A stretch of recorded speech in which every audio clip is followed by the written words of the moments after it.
Good morning, everyone. Welcome to another episode of Blerd Lines Podcast. You have a very tired, worn out host in the captain. We got your boy Dad Pad, the one and only Lady G, and then we have a special guest here. Not really a guest; he's really a homie. I wouldn't even call him a guest. His name is D-Rayne, Reign of D. He is a Destiny player, and he's a representation of the TPG. Good morning, folks. How y'all doing this morning? What's going on? What's going on? You know, Perry, I've got a bone to pick with you. You speak in Elden ways so much that when you gave the acronym of the gamepad, you actually gave the acronym of the pad of games. Exactly. Yeah, I caught it. I was gonna let it slide. It's all good. Yeah, that's what I was aiming for. I'm sure he did that on purpose. I'm a little irked by that. I actually wrote that down for an intro, so allow me to be there. But yeah, man, welcome to another morning show. We got Will the Don. Man, hey man, I appreciate you always pulling up, man. You always here. We got my boy Roz up in the building. And, you know, appreciate everyone that's here. We got a lot to talk about because there's a lot of reactions and there's some predictions that need to be discussed. Sony came through. This was reminiscent of, I believe, 2 years ago of their last state of play that we saw when we did another prediction and Perry was I was above 75% because Kyle thought we wouldn't get Miles Morales. It was the first game we saw. I remember that I got it saved in my computer, and then at the end we got God of War. So that was a hype moment. But this state of play, we got some deliciousness shown. A lot of them. It was Personally, a lot of this that I was not expecting either. Exactly. And we got so much to go over. We got, of course, Sony State of Play. Sony selling 20 million units. Pokemon, the most important release of this year, is dropping with phenomenal Pokemon. And LeChonk is, he is bestest boy. He is only boy. He is Bacon Bits. Sonic Frontiers gameplay reveal. Dragon Age, Dreadwolf, and The Things Are Strange. Long live my girl Max. But where y'all want to start at? Man, we got a lot to talk about, man. But before we continue, before we start, I want to go ahead and apologize to two people. I want to the team and my attitude in the chat. I want to publicly say that I've been having a rough couple days. I'm gonna blame it on being tired because I don't want to go into detail. So I'm gonna publicly apologize to that because I've been short because I mean, there's nothing I can say but okay, yep, and keep it pushing. And then don't drink Red Bulls if you're trying to go to sleep at night. It's not going to happen. I ended up deep cleaning my daughter's room and her bathroom because it needed to be done. Nah, bro. And I did 6 loads of laundry last night, and I deep cleaned the living room, and I didn't go to bed until after this show. So there's that. You sure that wasn't just crack? Like 6 loads. You know how long 6 loads of laundry takes? Like, I'm sure that Red Bull would have like worn off by then. I had 2 Red Bulls. I had M&M's peanuts and caramel, and I had the new Snickers brownies. I'm gonna let you know, Livy's old enough to clean up her whole room like that. Sir, I said the same exact thing to my wife. I said, but it was a deep clean. There's a difference. Like, children will clean, but deep clean. No, Greg. This is Jasmine. This is Jasmine Jr. Because Livy's clothes is everywhere, and she has her fake makeup that everyone buys her. It's everywhere like in Jasmine's office. Her clothes are everywhere like in Jasmine's office. It is her twin. Good morning, Sarah. How you doing this wonderful Saturday morning? So it's been quite It's been quite a day. It's been a long time. But anywho, that's what I want to say publicly. And before we continue into our topics, Kyle, let the people know who you are, what you represent. We already know who you are, but we got new fan bases here, and I want everyone to understand who this new guy is. Well, thank you. Appreciate the early intro earlier. But yeah, my name is Kyle. I go by D-Rayne on the interwebs and on the video games. Um, I'm a content creator for TGP, the gamepad. We run our own podcast as well. The organization is trying to highlight different content creators. I play a lot of Destiny, like you said before. I play a lot of Apex, um, and then every now and then I'll throw in some Nintendo titles. I'm a big Nintendo fan though. Like I play a lot of Nintendo shit offline. I'm just happy to be here, man, because there is a lot to talk about. Um, like I said before, the state of play was awesome. It was awesome because I missed so many predictions, and I'm very happy about it. Uh, but yeah, like it's There's just Nick with that mutant keyboard. I'm there's so sorry. much to talk about, so I'm ready to get into it. Absolutely. Kyle, I got a question for you. What's up? What's up? What's up? You sound amazing. Is that a new mic? This is I've had it for a bit now, probably a few months. But it is the new Beacon mic. Is a Beacon is a company, I think they're in Canada, but they were founded by a lot of the early developers of the Go XLR. So once they created that product, they left and formed their own company, and made this mic and a USB audio mixer as well. So Yeah, because it sounds amazing. Of the mic and like their software. The software is awesome. I think it's great. Yeah, I want it. It's not cheap. No, I don't want one. I want it, as in the one that you're speaking into right now. Gotcha. So yeah, I'll be over later. All right, I got you, And make sure you wear those hoochie daddy shorts. bro. Oh, yeah, no. Daddy season. Yeah, we out here. We out here. So, bro, like some of those shorts are like $80. I was like, fuck that. I Right. can get Hoochie Daddy shorts for Like $30. bro, they're spending two. I can get like 7 for that. I just go pick up some gym pair shorts, roll them bad boys up, and keep it pushing. Like what? Hoochie Daddy shorts been a thing. If you was a wrestler, if you was a track star. Oh yeah, You absolutely. want to be really hoochie? You gotta just cut a little seam in the side of them too. Man, I'm telling Oh you. yeah, the world's not ready for that. You gotta put half the thigh into the world. You know what I'm saying? Let them see them tan lines. All right, Still wonder a little bit. just a little bit of imagination. What's on the top half of them thighs? You'll never know. Yams. Thick thighs. Thick All right, thighs. let's get into these topics though. I'm ready. All right, so we got a lot of topics to talk about, but before we continue, we have a wild creature that's about to pull up. So, un momento. Anywho, matter of fact, let's start. Sony State of Play. Kyle, your first impressions. Your first thoughts when you was like, what did you expect to be shown for that State of Play? I was kind of browsing about like some of the different rumors that we've heard and things like that. So things that I was expecting to show. So the one thing that I guessed right, I was like, okay, they are going to show something coming to PC, because I don't know if you guys caught it, but I think that in a financial call they said that they want, like, I want to say like 50% of their like PlayStation lineup or PlayStation releases to be coming to PC as well by like 2025. So. Yeah. Like they're pushing for it. So I was like, okay, they're gonna start this. And they gave us Spider-Man, and then Miles Morales is gonna be coming over to PC later in the fall. So August for Spider-Man remastered, and then Miles Morales. So that was the one thing I got right.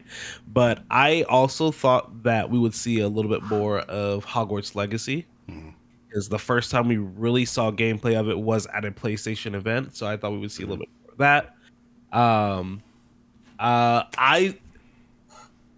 I understand why it didn't happen, but you couldn't have told me that I wouldn't see God of War during this. Like you couldn't have told me that. I understand why they didn't, because like Like it is just right around the corner. You don't really need to see, we really don't need to see too much more of it. I'm fine with waiting, but I definitely thought we would see some God of War. Um, and I thought I would see some KOTOR. Like I think that was more of a like a wish. I was really wanting to see some KOTOR. I guess is Yeah. more of the Yeah. right answer there. No, I agree on the KOTOR front though.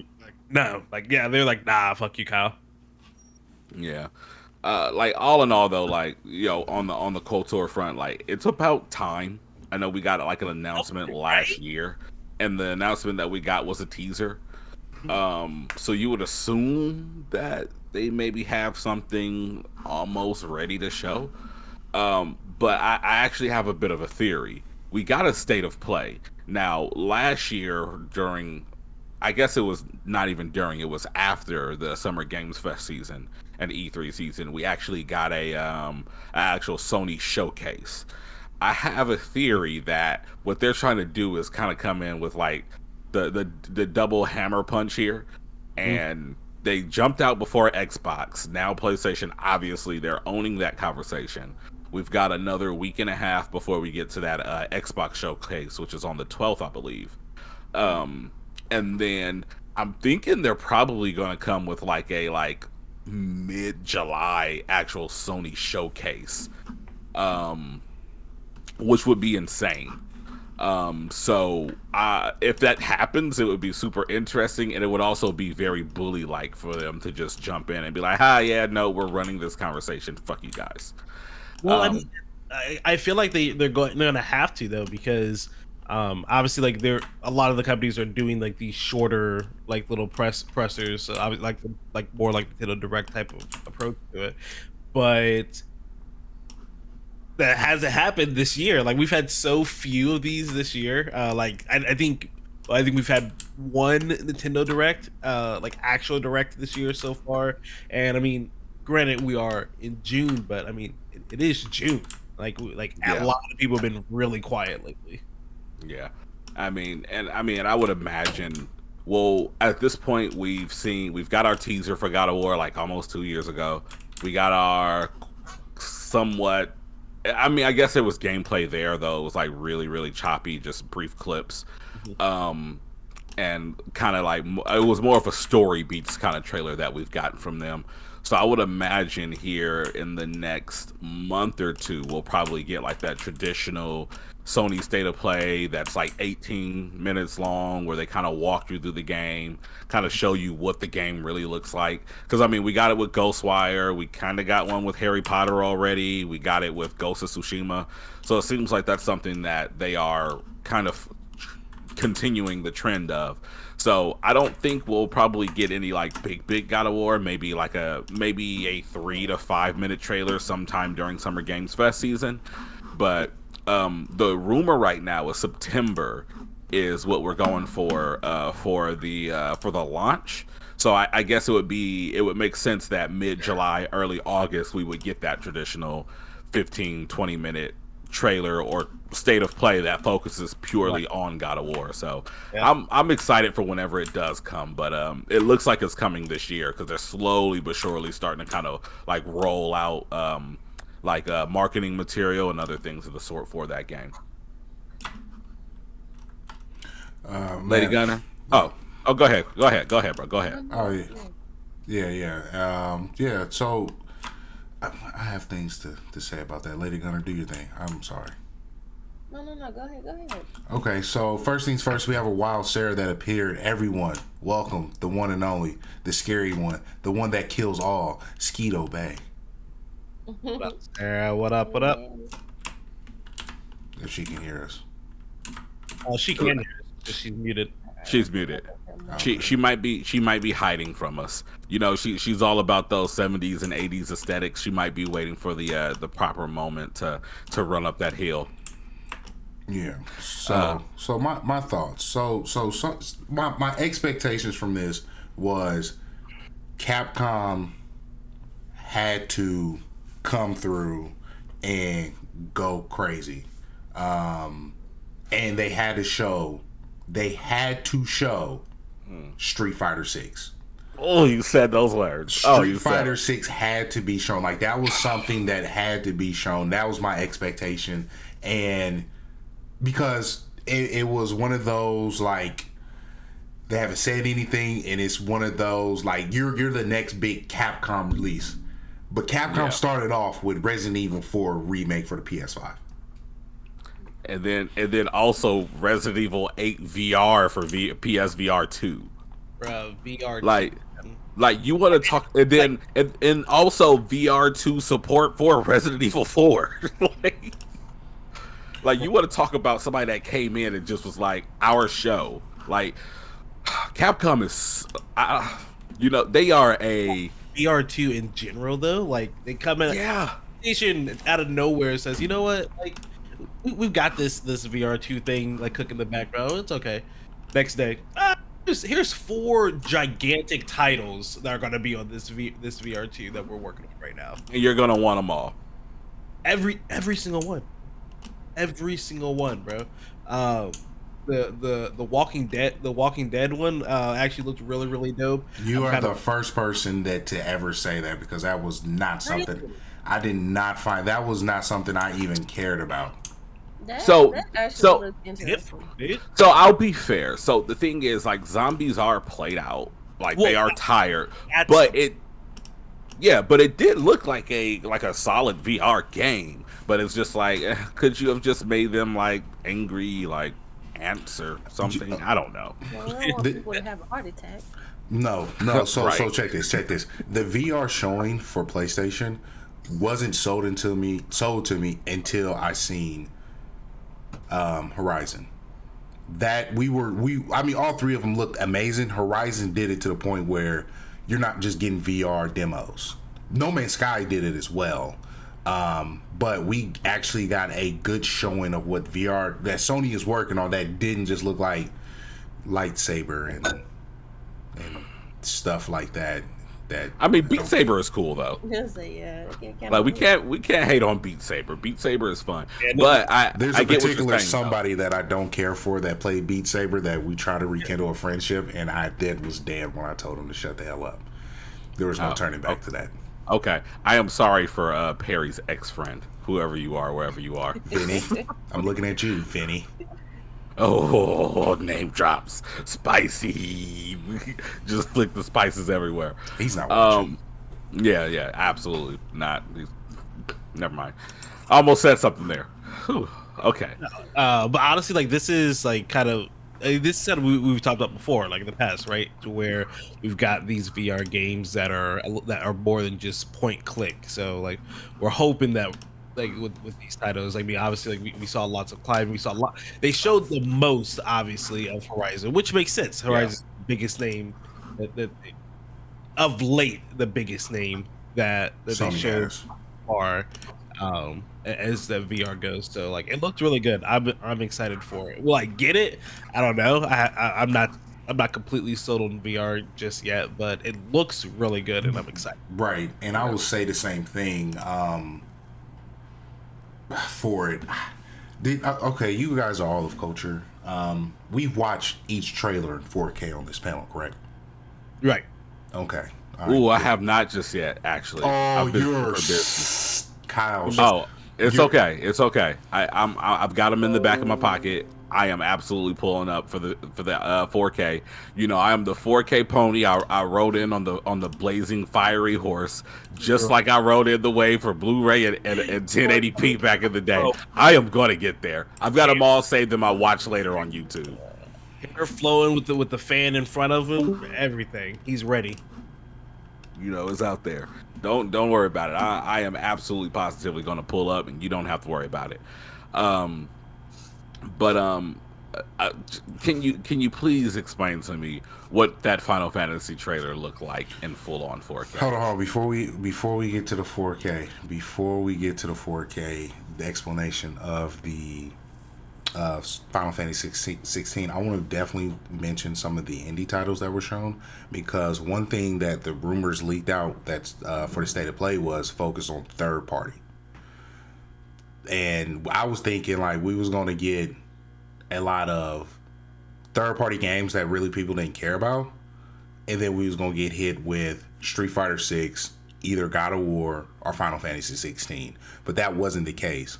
One in particular game that I found that was just phenomenal was Seasons. After looking that game up, the detail, the how can I say this? The care, the investment into that game from an artistic point, a development point, and an inspirational point, that game is probably going to be one of the biggest hidden gems of when that game releases. I believe it's set in autumn of 2022. That game looks phenomenal. The music, the representation in that game, you have people of color, you have people of the LGBTQ community as well being represented in that game, and you're going on a journey in this landscape that they're developing. I don't know what their aim is because I didn't read too much of that because I want to experience the game. This is something that I'm going to get, that I'm going to play with my kids, but this is going to be something I probably play by myself as well, just so I can get the full immersion when I listen to the music, because the sound of it is great. Yeah. Now, Perry, if that is a game that you're interested in, I don't know if you did or if you remember the first trailer for that game, but the first trailer actually does a far better job of like nailing the vibe of that game. So if you haven't gone and seen it, go and watch the first trailer that came out. I think it was either at Summer Games Fest last year or it was at the Game Awards. So it should be 6 to 12 months old on YouTube. Yeah, I've seen it. It was just this was the one that was like it reminded you. It reminded me, and just like the last Kendrick album that we spoke about, it was like those 3 tracks. This just hit great in the flow of what they were presenting. Okay, yeah, that's fair. That's fair. So there was that, and then again, before we get to Final Fantasy 16, I have Street Fighter 6 needs to be broken down. It has to be broken down to Kai. You keep saying that to me, Perry. You keep saying this. Can we just say SF6? No, Street Fighter 6. Please just say SF6. Before we get into that, I want the opinions of Lady Gunner, because have you seen the State of Play? Do you watch it, correct? Yeah. What was your most... what was the game that excited you the most, and what was the game that said, "Ooh, I'm buying Big Daddy tomorrow"? Can I answer this question for you? Because I already know. It's glowing all over your face, sister girl. She is here for the Final Fantasy. No. Actually, what? No Man's Sky VR and that does look awesome. Eater Nights. Etern Nights. Yeah, that did look pretty awesome. But it's fun to like the people. I got you. You said what? I said waifu simulator. I got you. I feel you. Yeah. It's action, anime, post-apocalyptic, and I was like, this looks interesting. It's a different area of gaming. Yeah, that does look like that might be a sweet little ticket there. I'm curious about it, but I'm cautiously curious because I know sometimes when it's one thing when you consider a game to be an action game with social simulator, but this is an action game and dating simulator. So I'm kind of like dang time. So I'm like, this might get a little pervy. But hey, some people are into that thing. So what do you mean? That's the point.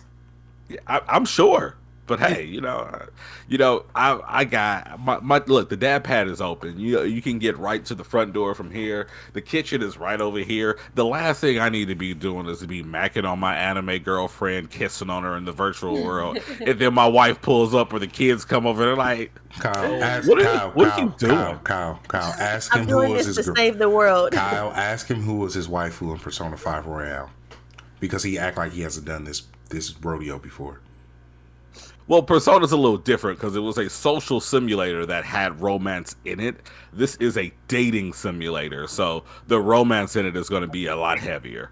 It's like they on a whole different level. It reminds me of like Persona, so you got all that lights and color and action. Then the fighting style.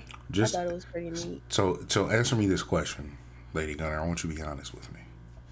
You're getting the pigtail, dark hair girl, aren't you? That's going to be your girlfriend. I know it is because I'm she's gonna try to get all of them, but if I can't, you know what I'm saying? I know she is number one for sure. I made the mistake of getting all of them in Persona. That actually is in Persona 5 Royal. That actually is an option, and it gets really hairy. There's only in Persona 5 Royale. There's only two options for first playthrough. It was Makoto Bay and Nurse Bay, but Nurse Bay got the dinner. Second playthrough, it was all focused for Makoto Bay. No one else matters. Third playthrough, it was the chess player. She has some good perks too. Like she has some really good perks. Yeah. Everyone else on trash. She can have the cat. No one else mattered. No one else mattered. Like everyone else was just trash. Nurse, Makoto, Chess Bay. Everyone else does not matter. They do not exist. Like Makoto is clearly she's wife material. You said what? Yeah. Not that they don't exist. They don't. Kyle, Makoto is she's educated. She's dedicated. You know she's what? focused. Perry, I gotta stop you for a second. There's really only one woman in Persona 5 that does not exist, and that is Haru. That's true. Yeah, like, I'm sorry. I don't want to hang with you. I don't want to date you. I don't want to romance you. I don't care about your rich father and his romance. Hey, a wild Sarah appeared. But yeah, no, I'm super good. I don't want it. I don't need that action in my life. At all. So, let me see here. But hello, Sarah. Can you hear us? Can you hear us? Her mic is still. No, we can't hear you. We can't hear your mic. It's probably. Did you check your Discord settings? She did. I'm loving that head nod. So, question. While we figure out the mic issue going on with Sarah, Kyle, you said some things about Street Fighter 5 that pissed me off. I mean, Street Fighter 6 that pissed me off. Can y'all hear me? We can hear you now. Hey. She is here. Y'all, I am so sorry. No, you're good. I'm sorry. Andrew had to come in. I was having a hissy fit. He fixed it. Hey, release the Andrew cut. Release the Andrew I know. cut. How is everyone doing? I'm so sorry to have interrupted. I hope y'all are doing good. Absolutely, we're good. We're good. But we're here talking about right now Street Fighter 5 and Kyle's misunderstanding of easy mode and easy inputs, and I'm here to break this down. So Kyle, let the people know what you said on Facebook that was just so ignorant and not needed. At the end of the day, yes, it is still. I don't know if it's an introduction, but it is still easy mode. In order for you to take an entire button configuration and make it into a one press button, that is damn near the definition of easy mode.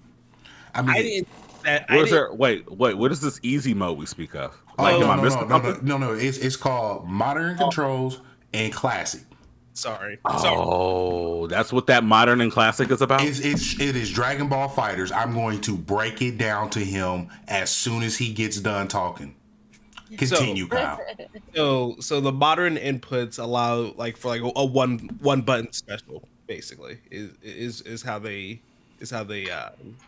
described it. Mm-hmm. I'm not saying that that's going to be that logical isn't the best way. That's not going to be effective against anybody that actually knows how to play the game. But it's still there, and it's still dumb that it's there. Greg, can I take this? Can I do my thing? Before you go ham, because I know you are. Shout out to Ham. I am going to play devil's advocate here in a portion, because my guy Maximilian Dude, shout out to Maximilian Dude because he's amazing. He actually made a very meaningful argument on this, and I think that with fighting games being like the most popular niche genre out there, I do think that easy buttons is something that should be welcome in a sense, but I think that the way that you do that is that you reward players for actually learning the inputs. So when we look at like Dragon Ball Fighters, like you have the auto combos, but if you do the same combo freehand, you would do like 10-15% more damage than if you did it as an auto combo.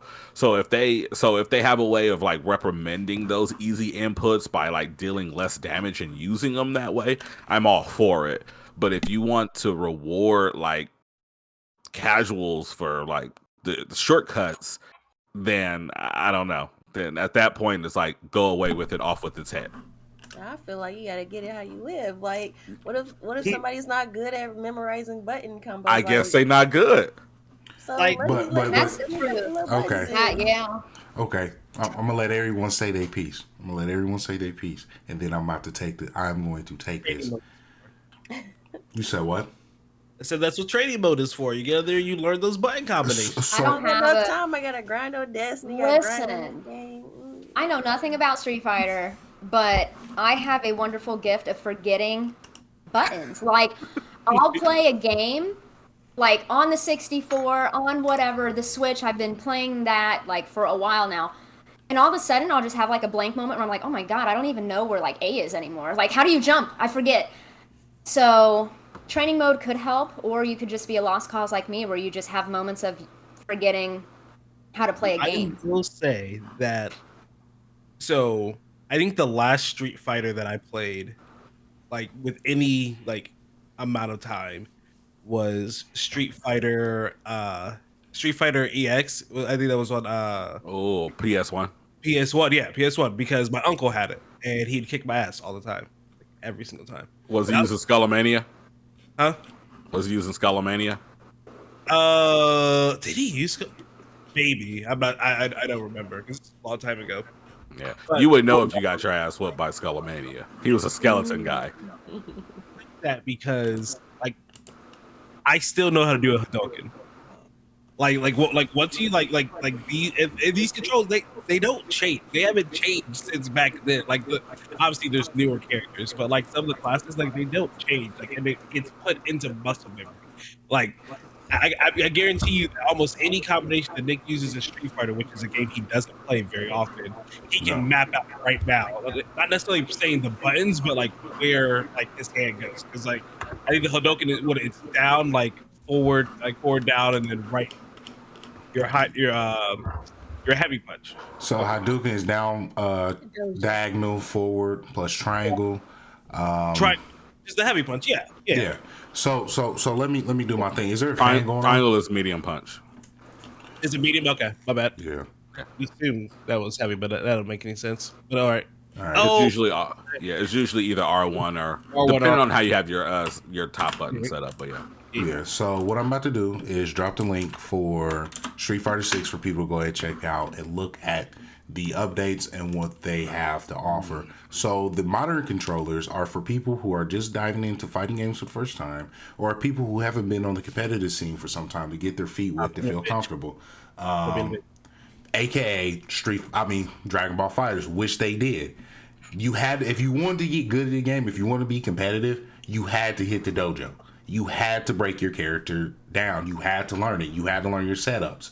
This is just getting comfortable so you can feel for the characters, or you can start looking at setups. You can get a feel of a character. So I'm going to go into the dojo in modern mode to see if this is a type of character.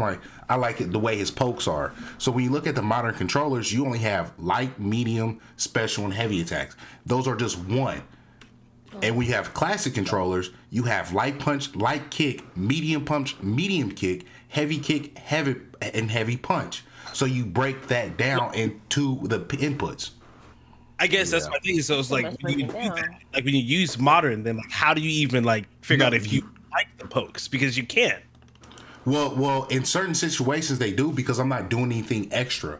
So when I actually go into the dojo, of course I'm gonna break it down and see what happens, but I'm not looking for anything too extravagant to be like, this is what I want. So for me, I'm looking at, do I want to play with this character because of his speed, or is he my right type of fighting styles and things like that? Same way I did with Dragon Ball FighterZ. It took me a minute for me to get comfortable with Goku Black, Kid Buu, and then I'm really good with like Vegeta now for some odd reason, Goku. but that took time for me to figure out the character and breaking down the combos.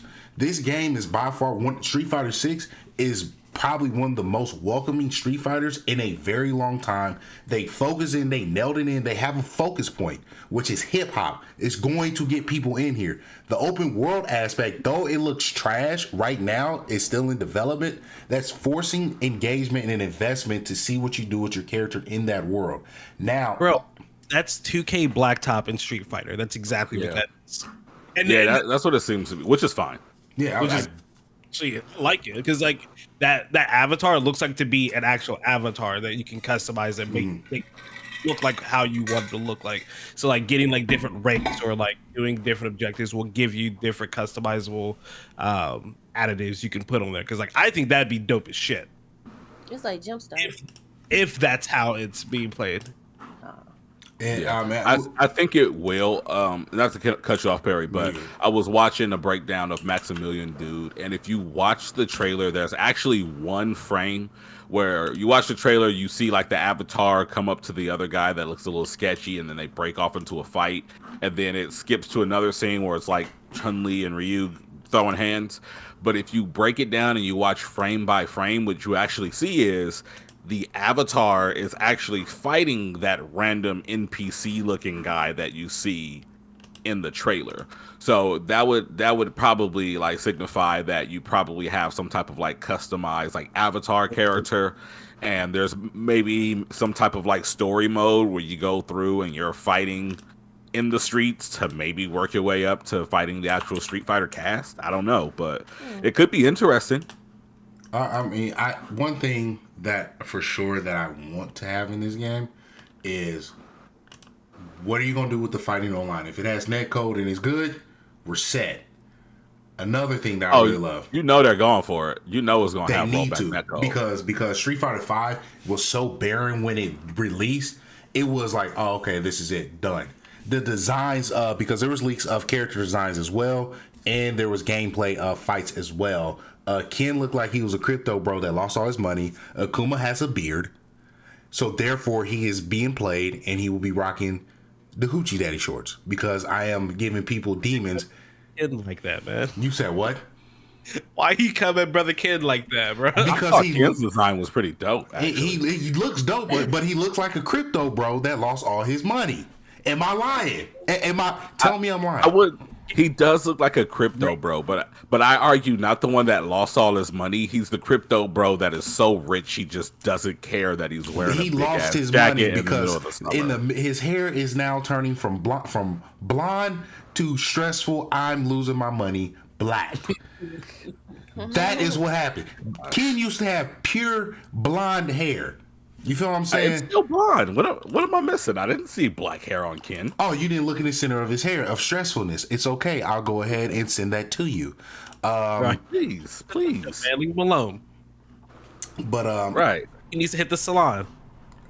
The few things as well for Street Fighter 6 that I've seen that I'm really excited for. They changed the ugly ass logo when they first dropped the first logo. Thank God. It looks so much better. I thought it was super bland. Like I was like, there's nothing attracting me to it. So the new one's significantly better. Absolutely. But like, oh, it's so ugly. It's like, bro, like it's just like a steel color. It's just lame. It's not ugly. It's just lame. It was not it. I'm looking now at that Ken design. He still has blonde hair. He just has those thick ass black eyebrows that he's always had. Okay, I'm gonna screenshot it and I'm gonna break it down because my boy got split ends and he's stressed. He got split ends.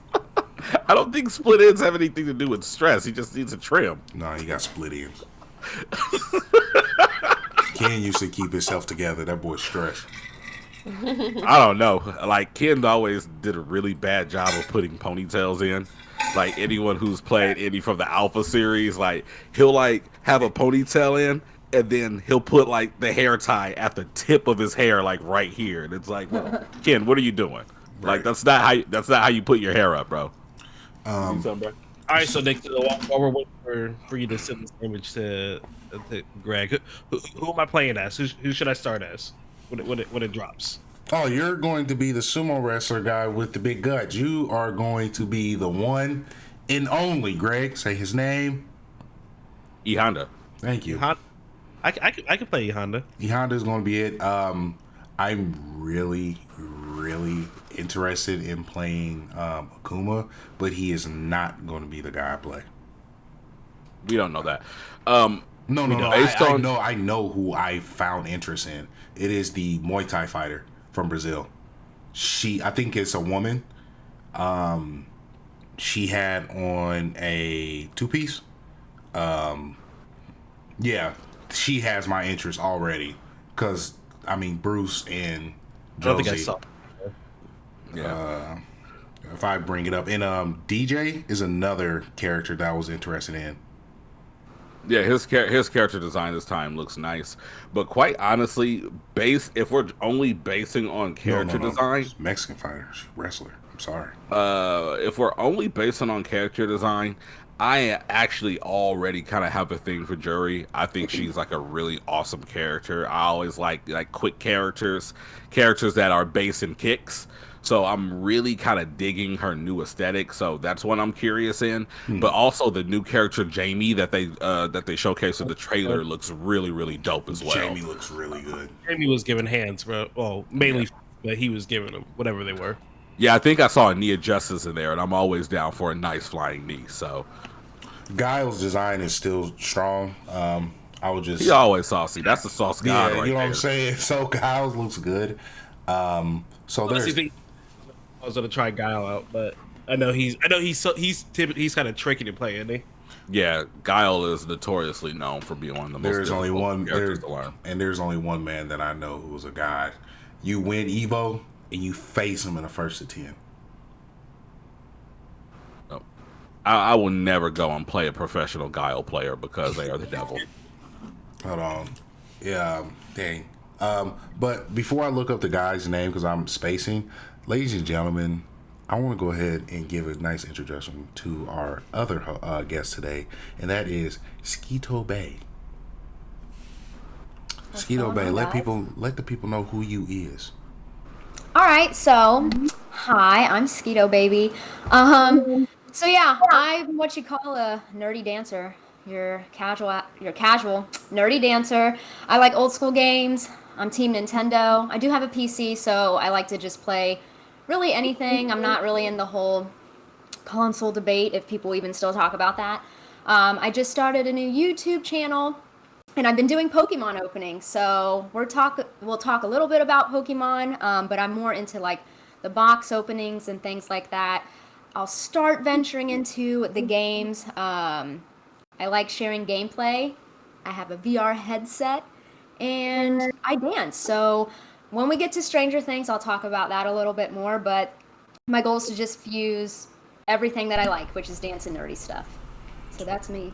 Absolutely. I do appreciate you pulling up. I know it's been kind of crazy today, but there was a lot of news, and we didn't want to miss out on these people pulling up today. A heads up, I did go ahead and drop the link for Skeeto Baby's YouTube channel. Yeah. If you are a fan of unboxings, Beat Saber, especially if you are a Pokemon TCG fan, her channel is right up your alley. She's always searching for those rare sought after cards, and the aesthetic is super clean and crispy. So definitely go check out her channel. It is amazing. Appreciate it. Say crispy again. Crispy. You silly. You know, it's beyond regular crispy. Yeah, all the letters crispy. in there. You know what I'm saying? You gotta get all, like, how can you pronounce crispy and not have the word itself be crispy? You know what I'm saying? Right. Especially when you talk, like, especially if you've seen her channel, like, you understand. It's like you go and it's like, oh, this is nice. Y'all got 2 videos on here. This is nice. Yeah, I absolutely. appreciate it. No problem. Yeah. But the guy who I was thinking of, I can't believe I forgot his name. Daigo. If you win Evo, you face the god of Guile, and that is Daigo. Does somebody have a fan going on in the background? No, somebody. Probably me. I can turn it off. Hold on. Give me a second. I do have a fan. But I want to remind her to look up the Callisto. I turned off one of them. That she has a yet. Oh yeah, Kyle. You know I was gonna go there. You know I was gonna go to the horror. You know I was gonna ask those questions. On the state of play, everyone's watched state of play, right? I'm not playing it. Yes, I did watch it. Sarah, did you get to catch it? I did not, but Facebook sometimes catches you up on things, so I've seen a few things. Hey, did you? I've definitely heard about the Street Fighter. Did they? I just know Pokemon also showed a thing, but they didn't show it at the State of Play, right? No, Pokemon's Shouldn't have, Nintendo. because it's not. Yeah. It's Nintendo. So Nintendo had their little 2-minute Those earlier. like pop up and then leave. Yeah. So their trailer launch on Tuesday. Okay, yeah. So Sarah, so there's a new horror game coming out that's gonna be Time for Christmas. Yeah, it's I watched it in 4K and oh my god, this game is delicious. It's like, talk about a trailer in itself that'll give you the heebie-jeebies. Oh Like, yeah, this is another world. This is another world that because I was calling it Dead Space when I was first looking at it until it wasn't Dead Space. At least said no, it's not Dead Space, bro. The entire time I'm like, yo, Dead Space. He's got a suit. Dead Space. He does have a suit. So, He not Dead Space. Bro, the suit looked like Dead Space. The weapons look like Dead Space. Everything looked like Dead Space. Okay, so let me help you guys out. There's a reason why.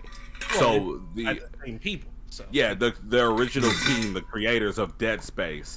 I don't know if you remember, but when the PS5 launched, they did announce, "Hey, we're partnering with a company that are the original members of the Dead Space team. They are making their own game."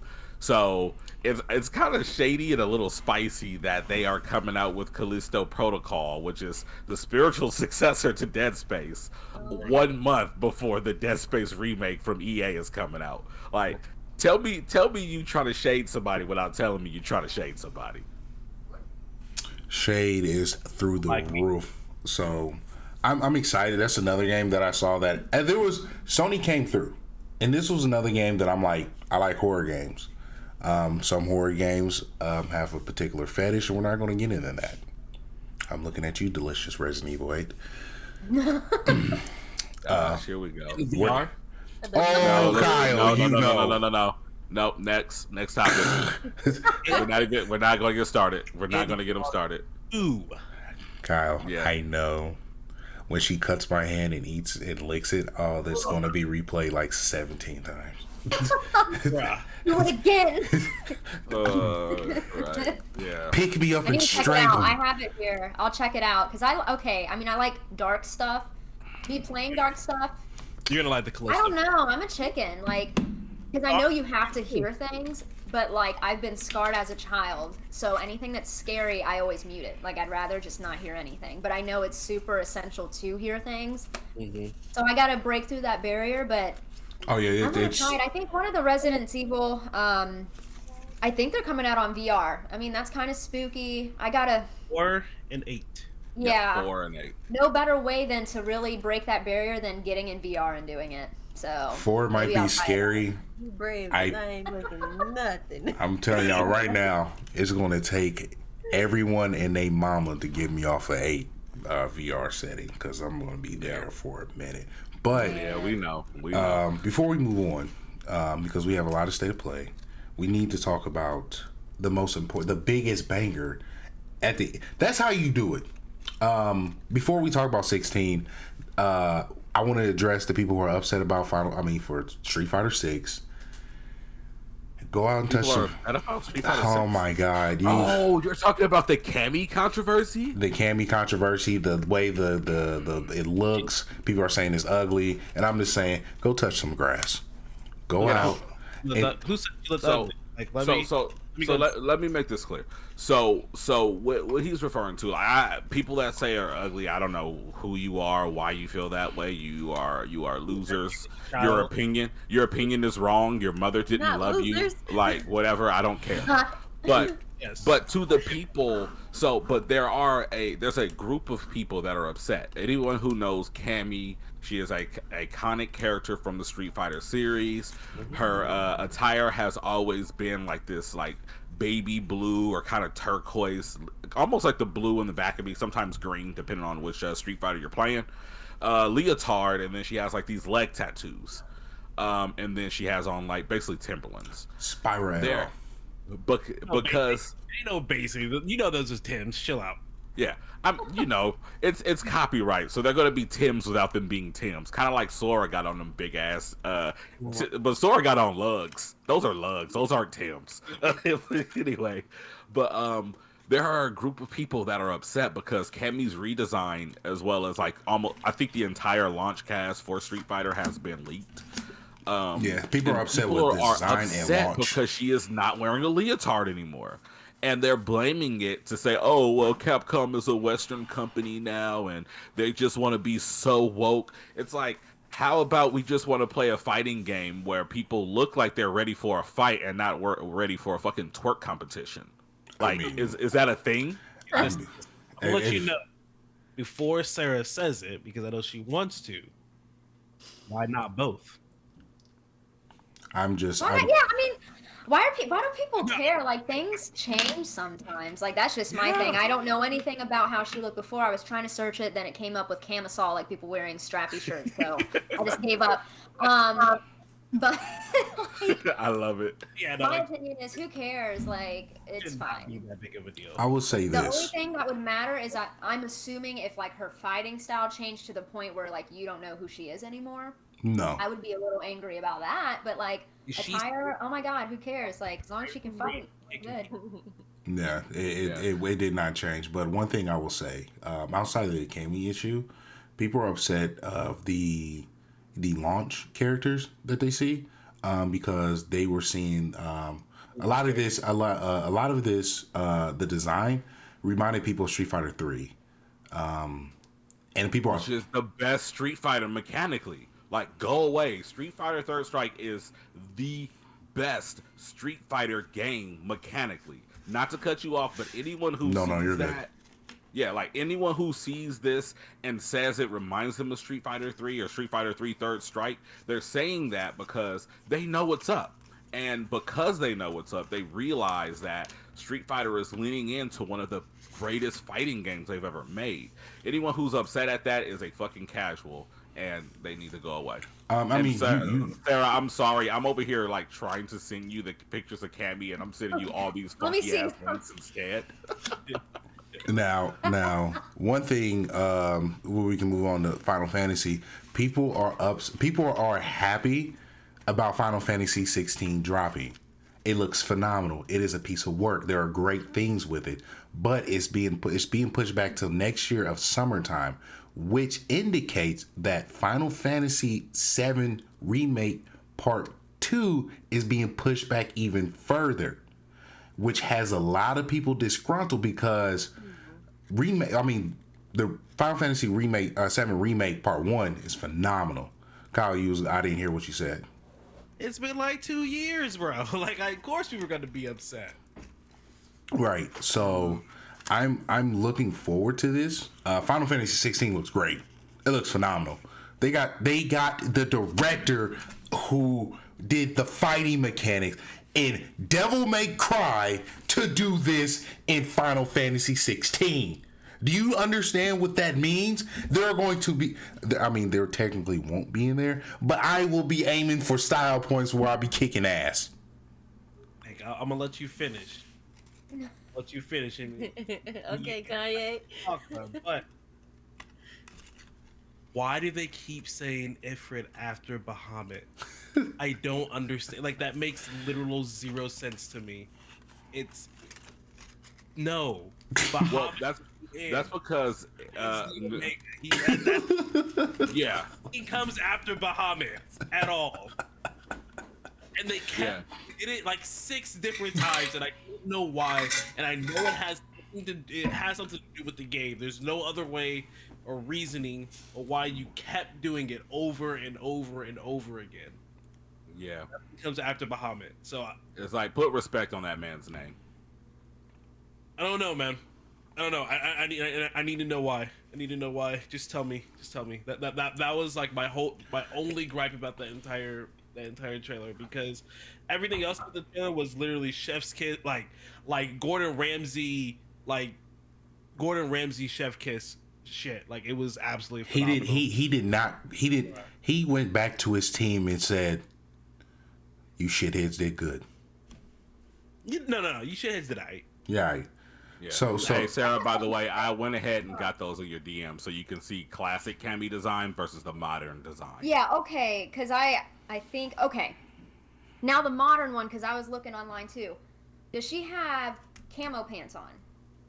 Or is it just like straight denim? Because what I saw was denim, or camo. I don't even know. So they're in your DMs now. So what you're probably looking at, she had a couple alternate costumes in the Street Fighter 4 and 5 games. But the new one, she has like the jean jacket on, and then there's like it almost looks like kind of like a like running gear, like leggings, and then like a sports bra underneath, and then she has on like her traditional gauntlets and her red Timberlands that we know her to have. So I mean, it's honestly really a dope. Yeah, it's a dope ass design. Like it's fine, yeah. Yeah. So, Lady G, you've been quiet. So I have a naked video game ladies. Yeah, don't take away. I'm listening. Y'all very adamant. Me, I never really played. Like I said, the last time I played a fighting game, my brother beat the living crap out of me. Oh no, okay, me too. Are you kidding me? I forget buttons mid game on games I played my whole life, like my entire life. I forget buttons. I'll get whooped. It's fine, but people need to really chill out. Well, like he beat me to where I don't want to touch fighting games. I'll play Tekken if I see like a bunch of friends on or something. Then I'll play it. Sometimes my friends call me the butt mash queen because sometimes I win just off of pure luck. I'll be like, please. And then you have the people that really concentrate, and then I get beat, and I'll be like, dang, I still be butt mashing. I could go in the dojo, spend a whole 2 or 3 days in there, still learn. I learn the buttons, I get this move down. But when it comes to actual fighting, I just you'll come out and button mash. Yes, every time. Just ain't nothing wrong. So are you because we went back to Street Fighter. Everyone here will be attending the Street Fighter 6 dojo time when it releases. We can do a Blerd Lines podcast versus TPG. Hey, look, I'm gonna have to stop you for a second. You know what? I'm gonna have to get on my Suge Knight. Hey, look. Anybody who wants to beef, anybody that wants to smoke, anybody out there, any streaming family, group, squad, anybody out there, BLP want all the smoke. Pull up for Street Fighter. Except one person. We want all the smoke. We'll even do Destiny tournaments so Kyle can get his dubs in too, but Lady Gunner's coming in with the smoke, dog. Yeah, I come in on some Destiny. I ain't coming in no Tekken. You see how Kyle, hold on, that was smooth. You see how Kyle was like, well, you did say Destiny. I ain't gonna lie to you. I do play a little bit of that. Yeah, I dabble. You know what I'm saying? We even play some Apex. I ain't scared. We ain't scared. I mean, it's not gonna be fair. I mean, y'all right there in the chat. So yeah. You know what I'm saying.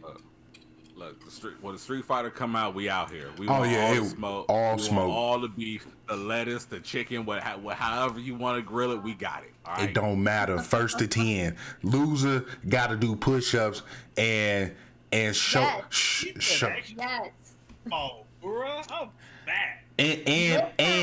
And just to make it fun, just to make it interesting, loser has to post in Hoochie Daddy shorts and use it and pick a month. And pick a month they want to model in, and I promise you, I'm gonna put that as my background on my Facebook page. Look, I will make this. Purpose. See, look, I was gonna be more petty. I was gonna say, whoever the losing team is has to put a picture of the winner in their stream and crop a crown on top of them and place it in the lower corner of their screen. You also got to put them as your profile picture for a week. We will make this Destiny thing. I mean, I'm sorry, this Street Fighter thing real. Y'all just let us know. I like that idea, the fitness one, because one day I just learned how to stream, y'all. Okay, and I still get nervous. But anyways, the amount of deaths I do on every game I play, I'm about to be fit because there's gonna be one day where I'm like, all right, y'all, when I get the camera going, every time I die, it's 10 squats. 10 push-ups. I'm gonna be doing Oh. like 100. play Elden Ring. You become an Olympian god. Right, Buns is still on the way. Sarah, play Elden Ring. Just play Elden Ring. Buff. Oh yeah, nah. No. Yo, Don't even do that. Don't do that to my girl, Sarah. There's a mod that adds like thirst and like starvation and shit. I was like, no, Oh bro. yeah. No, hey, bro. Boy. Like, why? Why you want more ways to die? Like that doesn't. Right, yeah, I saw that. It was ridiculous. So I wanna just come together for 1 second here, because clearly, like, most of this show is about the hodgepodge of like Sony. So I want to go ahead and get a couple smaller stories out of the way. Hold on. Before I didn't get. I was going to do that, but Lady Gunner didn't give her opinion on Final Fantasy 16. We didn't wrap that up. Yeah. We didn't even touch on Final Fantasy 15 all the way. No, 16.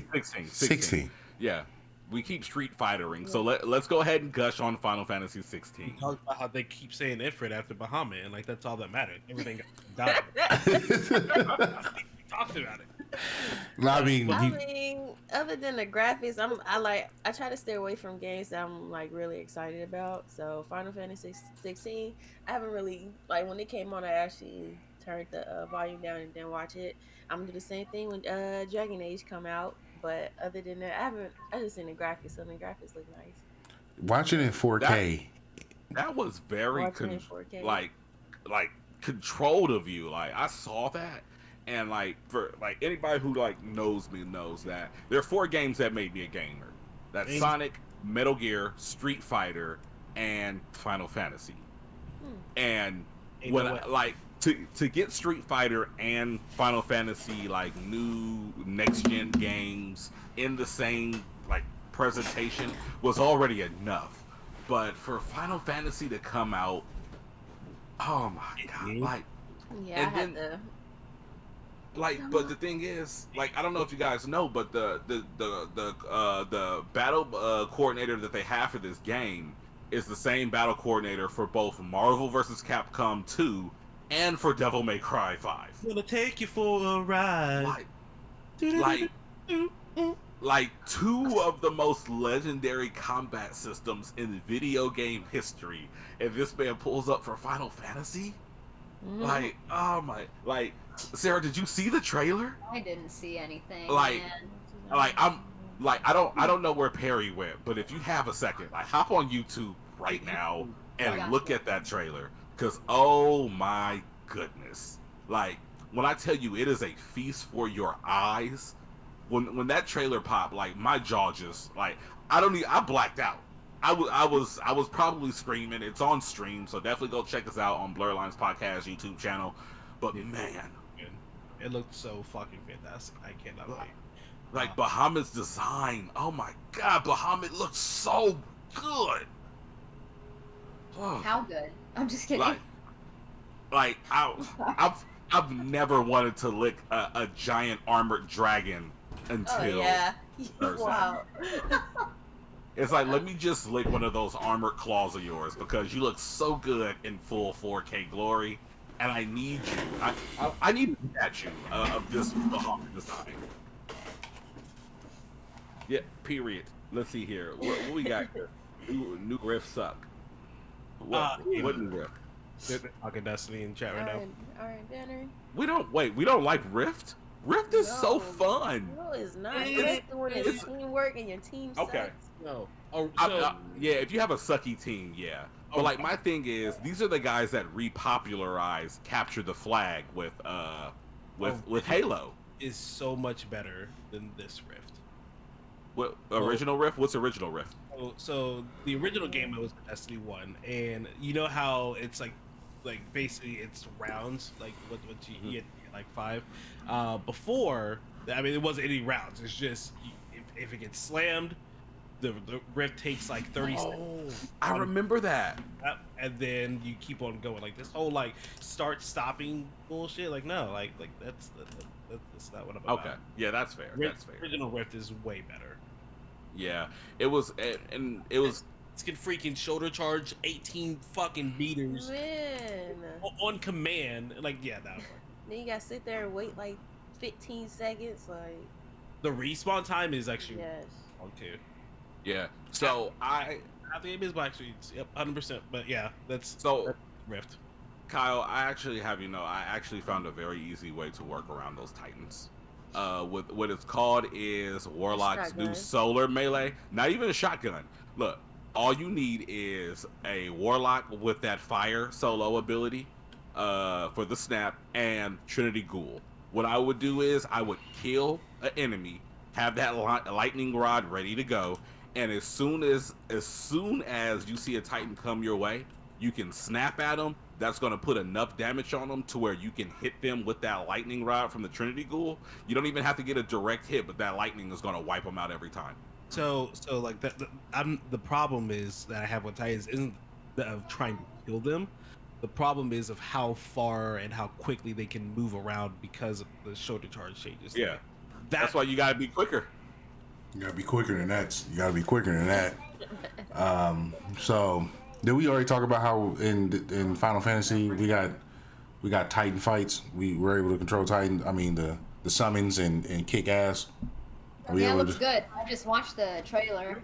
It looks good. It was summons, and I'm like, yo, like is that it? Like we just summoned to fight little bees and shit. I'm with it. Oh yeah. So what I read somewhere is that and I don't think the trailer did a really good job of conveying this, but the way that this pans out is that this game is pretty much just about the summons. And what it is the summons have basically like are basically people, and they transform into the summons, I think is the way that they're approaching this one from what I read.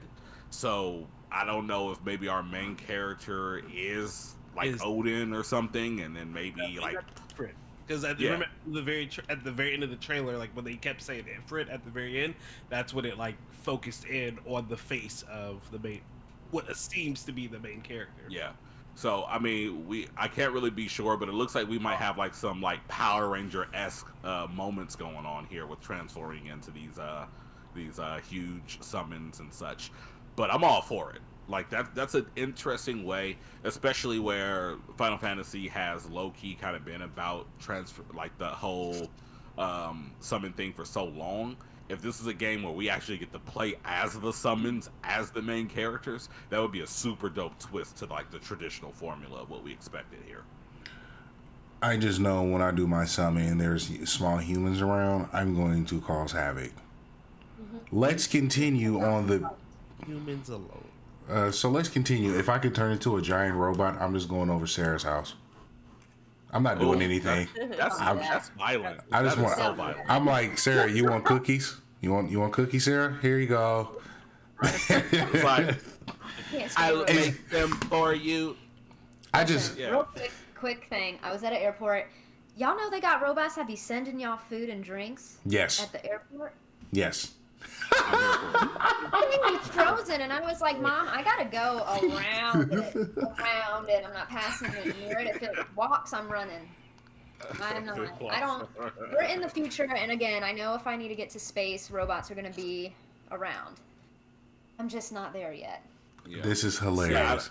I don't think I feel you to a certain extent, because I am not ready for bipedal robots. Like if you want to put them like on little little treadmills and things of that sort, kind of okay. But if you want to give them feet and have them walk around like that, like Tesla, don't they have like a robot? Or they have a robot they want to make? Tesla got. I think it's in prototype, but I think they actually do have at least one. They need to chill out. Like I don't like the way it looks. It needs to chill out. And it's just like, it only can lift like 115. I'm like, well, that's like children. They can toss children and like adults. Yeah. Like that's dangerous. Yeah, no bueno. No bueno. So we can continue because I know the next big topic is going to be all praise LeChonk and the beautifulness of Pokemon. Me and Kyle are going to have a moment. Greg, you are going to be on this, I believe, and Sarah. But Sony PS5s has sold 20 million units. Greg, break that down for the people, please. Yeah, so from videogames.industry, they confirmed this week that PS5s have sold 20 million units, despite the fact that there are lots of shortages going on right now with that chip still worldwide. which is huge. They have confirmed that they probably could have sold 25 to 30 million if that manufacturing issue was not going on. But all in all, 20 million is a huge milestone. Another story that's out there, and clearly Lady Gunner is having none of it outside of the title because she said she's not paying attention to anything till the game comes out.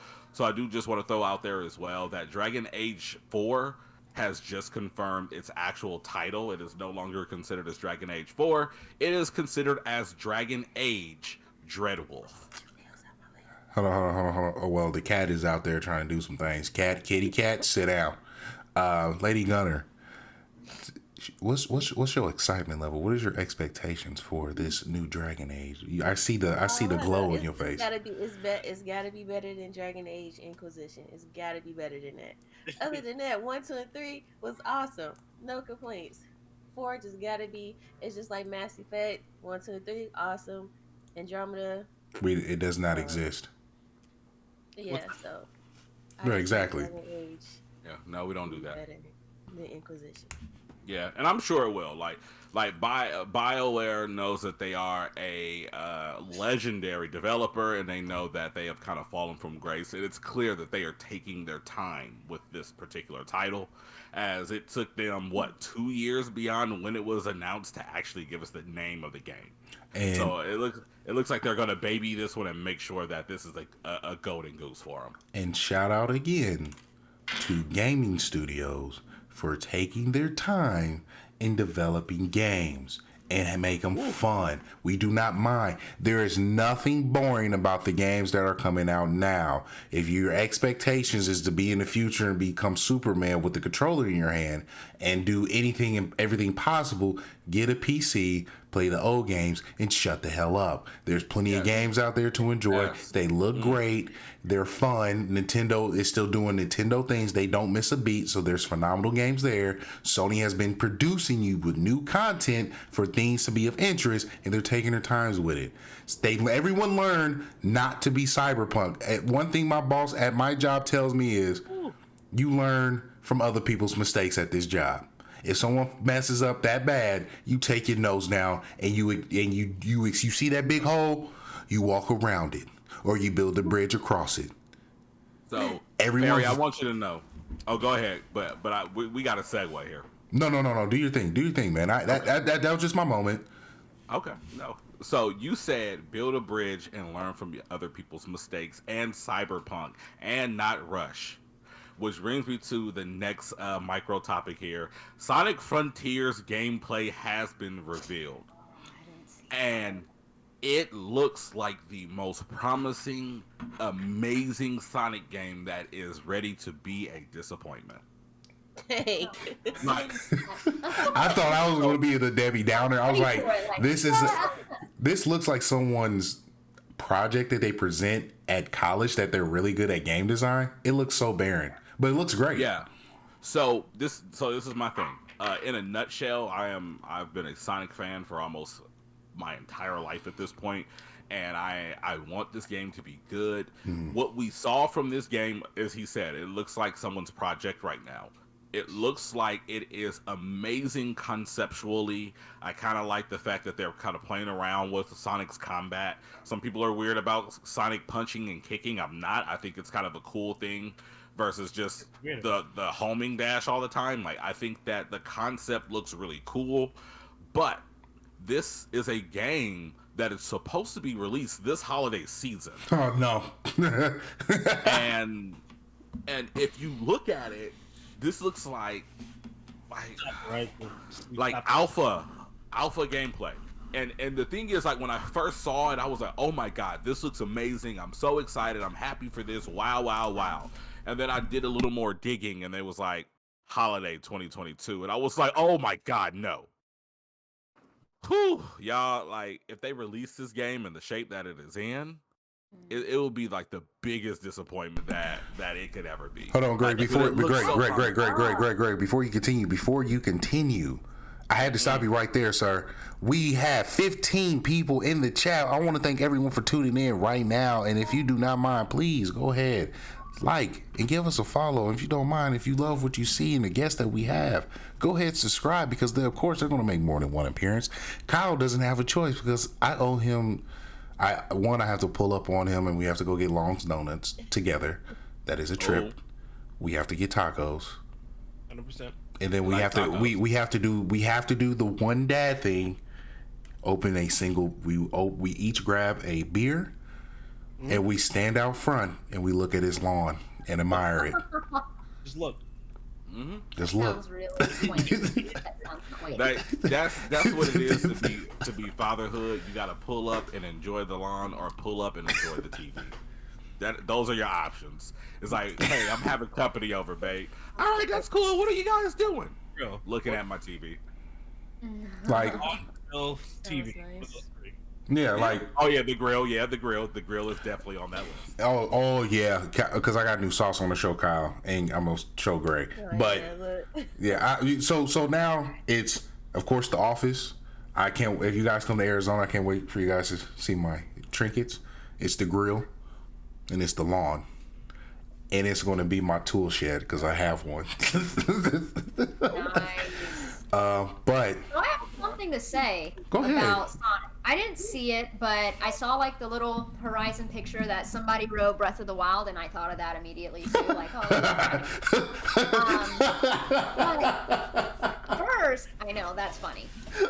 It looks like it, but I didn't see the gameplay, so I don't know what it looks like after that. But one thing, I'm sad to hear that it's a disappointment, because I had to research. I thought Sega was gone. So they're not gone. They're just making games and not making consoles. That sucks, but that's for another day. But what is really disappointing is Sega's been around forever, for a long time. So if they are truly, making something disappointing, I really hope it's just like you said, like an alpha thing. They just want to show you the worst before they present the best during release day. Because if not, I don't know what they're doing. They've been around way too long to be giving you trash. and Sonic has been known To be disappointment. very heavy on the disappointment. Like, I believe. I'm stuck on Genesis Sonic. Okay, Sega Genesis Sonic was great, but Kyle, you remember Sonic Forces? You remember Sonic Forces? He said, "Stop." I think there's been 2 or 3 times that I've gone, because I'm pretty sure Sonic Forces I rented from Blockbuster, and I returned it the same week. Sonic Forces? Dang, it was that bad? Sonic Forces came out like 4 years ago at a Blockbuster? I swear, no. Wait, okay, am I thinking no? Wait, so which Sonic was the trio of people? The 3 characters. Heroes. Right, Hero. Okay, that one then. Sorry, that's the one. Sonic Forces. Which one is that one? That's the terrible. That was the PS4 one. That was Xbox one. Oh, then no, I was already done with Sonic at that point. Never mind. So don't get me wrong. Like Sonic Forces. That was the one I literally returned the same thing. And I think Sonic Forces was bad. I think, is it Sonic Unleashed when he turned into a werewolf? Werewolf. So okay. yeah. So what happened here is we got Sonic Colors, and Sonic Colors was really an amazing game. Since that point, Sonic has been going through a bit of an issue. The issue that they have is that only 50% to 30% of the game is good. Because what they'll do is, like with Sonic Generations was like their 20th anniversary. Sonic Generations was amazing. But then what they do beyond that point is they'll say, all right, we've got Sonic, and we're going to give you these really cool Sonic levels.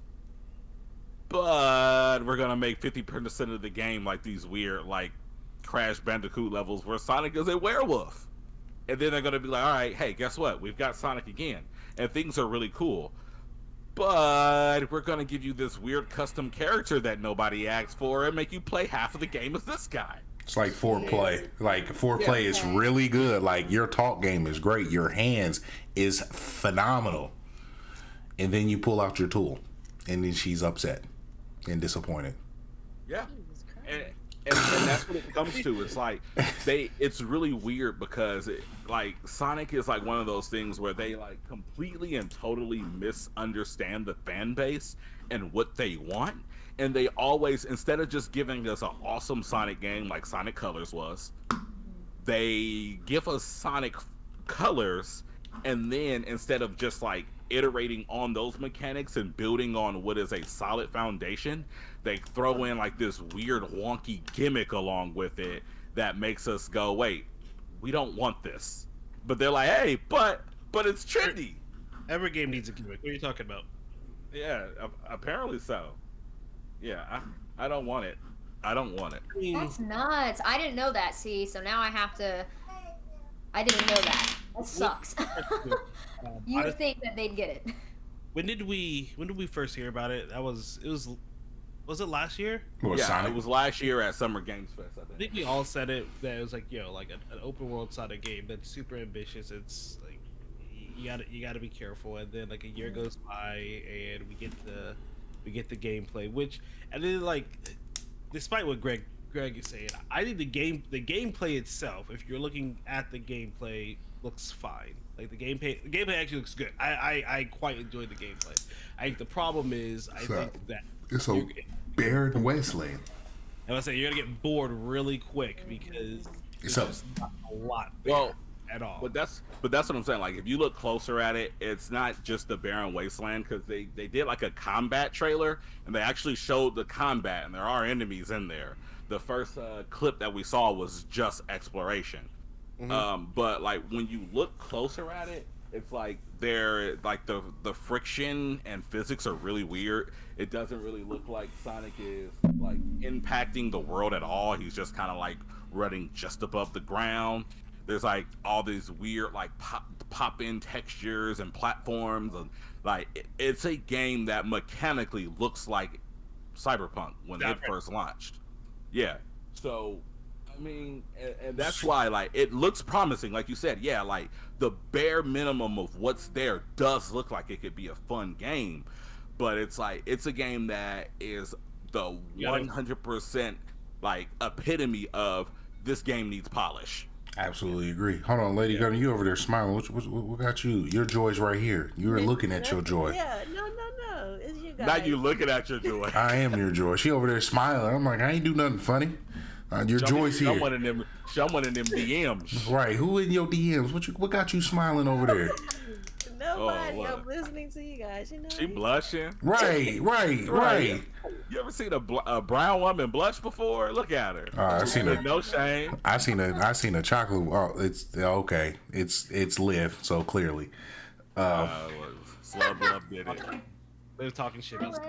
So let's get into the next big one, because we got some stuff to talk about, Kyle, as we proceed to give the people what the people need. Let's all bow. Yes, let's all bow our heads and thank the Lord for giving us the bestest boy of the next gen of Pokemon. Like they need. Why do y'all like this pig so much? Because look, bro, like you didn't like that was like the icing on the cake. Like first off, you have this adorable little pig, bro, and then you name him LeChonk. Like really, LeChonk. Know what you're doing, bro. You know what you're. That's all I'm about to say is y'all know exactly what the fuck y'all doing. Y'all know exactly what y'all doing, and then so I'm not even gonna lie. So Monday afternoon, we got the tweet from the Pokemon company saying we're gonna drop a trailer tomorrow. And again, like I know we say this every single time, but I love when Nintendo does that. It's like, all right, man, we about to do this shit tomorrow. Y'all ready? Fuck it, sorry, it don't matter. There's no huge build up or anything. Like you got 24 hours to tell your boss that you're gonna be taking lunch at this point in time. So get with it. And I gotta correct you, Kyle, because they don't necessarily even say y'all ready. They simply just say if you're not ready, get ready. Exactly right. So Nintendo works like Perry. Hey, we got people pulling up. Prepare yourself. Trailer. We're here. Trailer's really good. I really like it. Obviously, like I mean, it's obviously we don't know that this is supposed to be alpha or what type of gameplay, but it's Nintendo, it's Pokemon, and so like there's some texture things in there that Mark is gonna complain about that I'm gonna tell him to shut up about. But leave my Mark alone. I was very. Me and Mark already fought about this, so like it's whatever. The trailer looked good. We got some new Pokemon. We got this little grass thing that no one cares about. We saw the starters again. We saw that Nintendo's trying to sexify the professors because the professor hentai artists have been busy. They have, and I've seen work. Busy this week. And like you really don't technically say that about like Pokemon games, but no, they've been going to work this week because they some attractive ass professors, bro. Professor Oak need to step aside. He needs For to hit real. Like bro. Professor Oak needs to have he needs to have Uncle Iroh moment. Go get locked up. And Dami Mommy Seda Professor, bruh. Please punish me. So I would like to say this, Kyle. This gen that we see is some of the cutest designs that I've seen in quite some time. They really are. And me and Aiden were talking about this not too long ago. Shout out to the anime academic Aiden. I really wish that they would give us a game that was like an untouched region. Like it's not influenced by any of the other Pokemon, because like that was one thing he said is like I love the design of a lot of these new Pokemon. These legendary Pokemon are like some of the dopest legendaries. Oh my god, dude! Like it has we gotta make sure Derek has his Nintendo Switch because it has thrusters as feet. Thrusters, bro. But yeah, so like I want a whole Pokédex of this. Like I want to see like I don't want to see like what we'll probably get 40 to 50 Numons, like actual Numons, and like if you don't even, and that's probably even including like different variants, because some of those are gonna just be different variants of the Pokemon.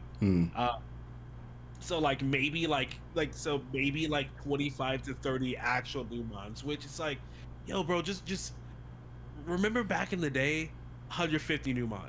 Right. Pokemon Go comes in, not 150, but at that point, what was it, like 90 to 100 Numons? Like when Pokemon Gold and Silver came out. Like I want to get back to those numbers, because at the end of the day, like when you bring in, like he said it best, it's like, listen, all like no matter what new bird comes into this game, if Talonflame is here. He is. So I'm gonna go for Talonflame. Like 9 times out of 10. Like there's like unless you have like a bulked up Braviary, like different version 2.0 or something like that. And he said one other mod. He's like, Staraptor. He said if you have a Staraptor version 2 in this region, okay, maybe, but 9 times out of 10, I'm gonna go for Braviary. Like easily. No matter what ghost they bring in, I'm getting Gengar. Like, yep. There's probably not another ghost that you're gonna make me want to get over Gengar, and Gengar's in the game. Talonflame is like one of the favorite birds of all generations. He's speed. He hits. He's a glass cannon, but he hits. He can set up. If you're looking at the battle aspect, he set up Tailwind. He null and void. If you have a grass on the field, he's probably going to go first. He can get your grass mons out the way, and I mean, he's a good setup mom, and he can attack. Looks dope, bro. Like, so this is my thing. Like, I understand, and I 100% agree with. I would like them to go that gold and silver route of, hey, let's get 100 new Pokemon in this game. Is that what it was? Like close to? Yeah, because we went from with Pokemon Go, we went from 150 to 251 because they added in Mew to the Pokedex officially. Yeah. Okay. But like with that though, this is the argument that I draw from. The reality of the matter is it was 100 Pokemon games. Yeah, the Pokemon games at this point are expected to have 400, 500, 600 Pokemon in there. So imagine how difficult it is to not only create 100 new monsters, but also have to be ready to program and stuff in 500, 600 other monsters on the side as well. So I would assume, because like from what I understand, like when it comes to their creative process, a lot of Pokemon don't make it. They're left on the cutting block, or a lot of them will be held off and they get put into the following generation. So I think it's more of a thing of like they have to prioritize what they think fits best into whatever region they're coming out with, rather than their ability to actually create all of those Pokemon. But I would love to see, like, if we just hit a new region and we have, at least in the national decks, is like once the game opens up, like cool, like we get into that, international decks. So like that, I feel like that's the route that you go. So Yeah. we're in a space and time where Nintendo could do this. They could dedicate the time to actually give us 100 new modules like that, because they're finally offloading some of this work, like they did with Brilliant Diamond Shining Pearl, like where they're able to offload some of that, and they're kind of dividing the teams up to do that. So with that little bit of extra manpower, give me a game where I go into a region for the first time, go through the gym, go through the Elite Four, blah blah blah, bam. That's all of that is new Pokemon. After you beat the Elite Four, after you beat the campaign or whatever, you're like the DLC or whatever you want to fucking call it. I don't care. It's like, oh, like this region's opened up to the world and more people are traveling here, integrating other Pokemon, blah blah blah. Yeah. There. Now we have our national decks, and now other Pokemon are here as well. But that's my take on it. So I gotta switch topics for 1 second, because I'm getting tired of this. Okay, LeChonk, he's cute. I get it. His name is cute. I get it. Why are people talking more about LeChonk than the fact that they confirmed open world Pokemon with 4-player co-op in Hold on. I didn't have my time. I didn't have my time to talk. Just know, I'm gonna let you know that if you try to join my team without a LeChonk, you are dismissed. What about a Gengar? Look, What if you have a Gengar? I play every game solo. I don't need to be on y'all squad. we'll see. We'll see. Sarah, you may join. We will give you a LeChonk if you have a hunter. If you have not little chunks now. You get a little chunk. You get a little chunk. a golden pig. Do you understand that? It's a golden pig. It's a golden pig, and he has teardrops. He done pulled up. Oh no. It's automatic that if it's a pig and if it's a chonky pig, it is loved. It is bestest boy. Oh my god. So, but one thing I do want to point out outside of the 4-player co-op, we have hair designs for black people. Everyone in the congregation, can I get an amen? Amen. Oh my, like, bro, like, So excited about that. Okay. I was like, there it is. There it is. like Kyle knows, like anytime that a major release of a game comes out where it's like the defining point of this game is customized characters, like Kyle knows without a shot of a doubt. D-Rayne is looking for dad pad on Twitter, and I'm saying it. Where the fuck are the black hairstyles? Yeah. And like, That was one of the questions I had, because in the trailer she had curly hair. I know it was like the kinky, curly kind of locks, and then the other black kid had the headband with the. That's what I'm talking about right there. But so I will say, I want to see the rest of the game, because like when this happens, we get what, 2 or 3. Like I need them to go all in. I need high top fades. I need that Miles Morales, that crisp lineup Boniqua cut. You feel me? So like I'm hoping like we didn't see the extent of it. Is what. Yeah. I agree. It's somewhere. Yeah. I mean, we ain't had this much in Pokemon in forever. So this can be. Sorry, Gary, but I want to say that this Pokemon game, if done right, because they're going to integrate Pokemon Home, and you can integrate a lot of your Pokemon from other games. It has a lot of the good qualities from other Pokemon games that I've seen incorporated into this one. So I seen that you could throw a Pokeball at a Pokemon and capture it without battling. That was something you can do in Pokemon Arceus. So that is something I'm really excited to see and see how it can be expounded upon and how it's going to be integrated, because the battle system in Arceus is completely different from the battle systems in your typical Pokemon game. So I'm really curious on how they're going to implement that. Is my Pokemon going to be able to follow me? Because if so, to join the Lechonk group, your Lechonk must be following you at all time. 100%. I love it. I love it. You know what? Biggest Pokemon, I don't care. Fucking care. You know, Put it back there. And y'all hyping up Lechonk like y'all not gonna make it evolve, and then realize that it's probably not a viable Pokemon, and then you're gonna put it in the box and never use it again. Lechonk is going to be a thick he's going to be, bro.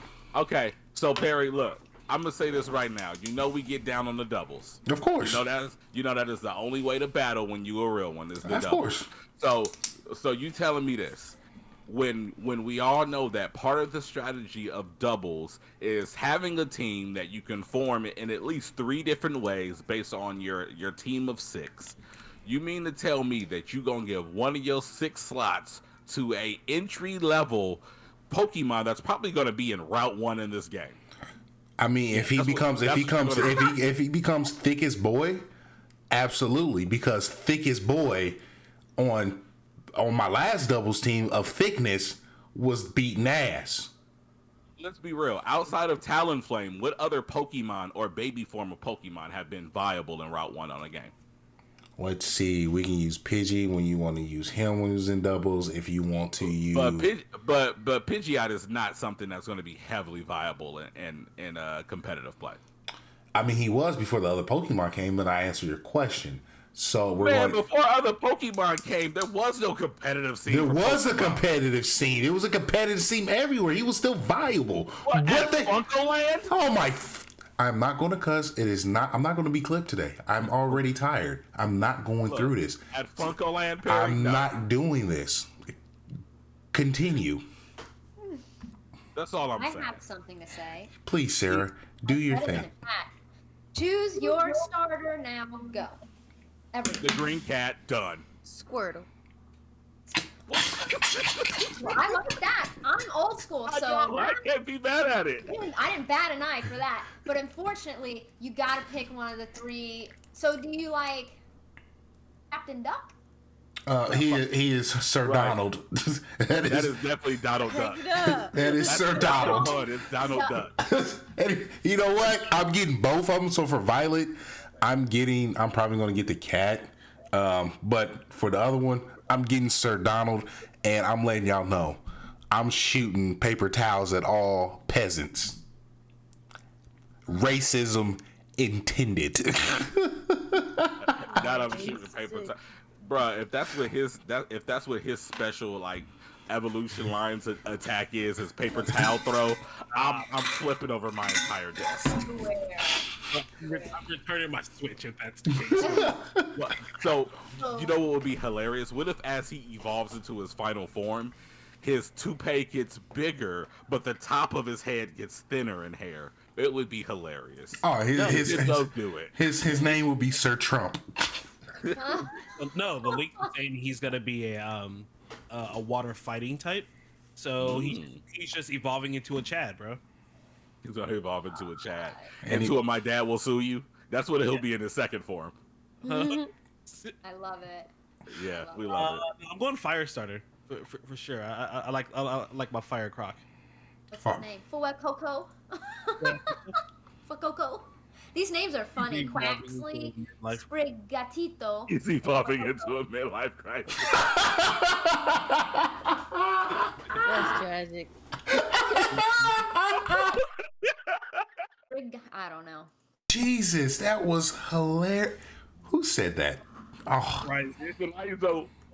But to kind of key in what Greg was talking about before, yeah. So, despite like obviously some characters and Pokemon that they showed, they did show that there is going to be some form of 4-player co-op in the game. That's awesome. It doesn't look like it's time blocked in the story at all because everybody they showed had all the little baby Pokemon. Obviously, that could just be staged, but um, like that's fucking dope. And they did confirm via Twitter that you do not have to progress in the world in a specific order, which Ooh, which is okay. huge. a Okay. favorite announcement of the game because like I mean like that adds for replayability like okay so what's going to be the most optimal or what the most efficient way to get to the Elite Four when you Yeah. start with Quixley or whatever the fuck his name is or when you Yeah. start with the Fire Starter or when you start like what's going to be the best way to go about this now Yeah.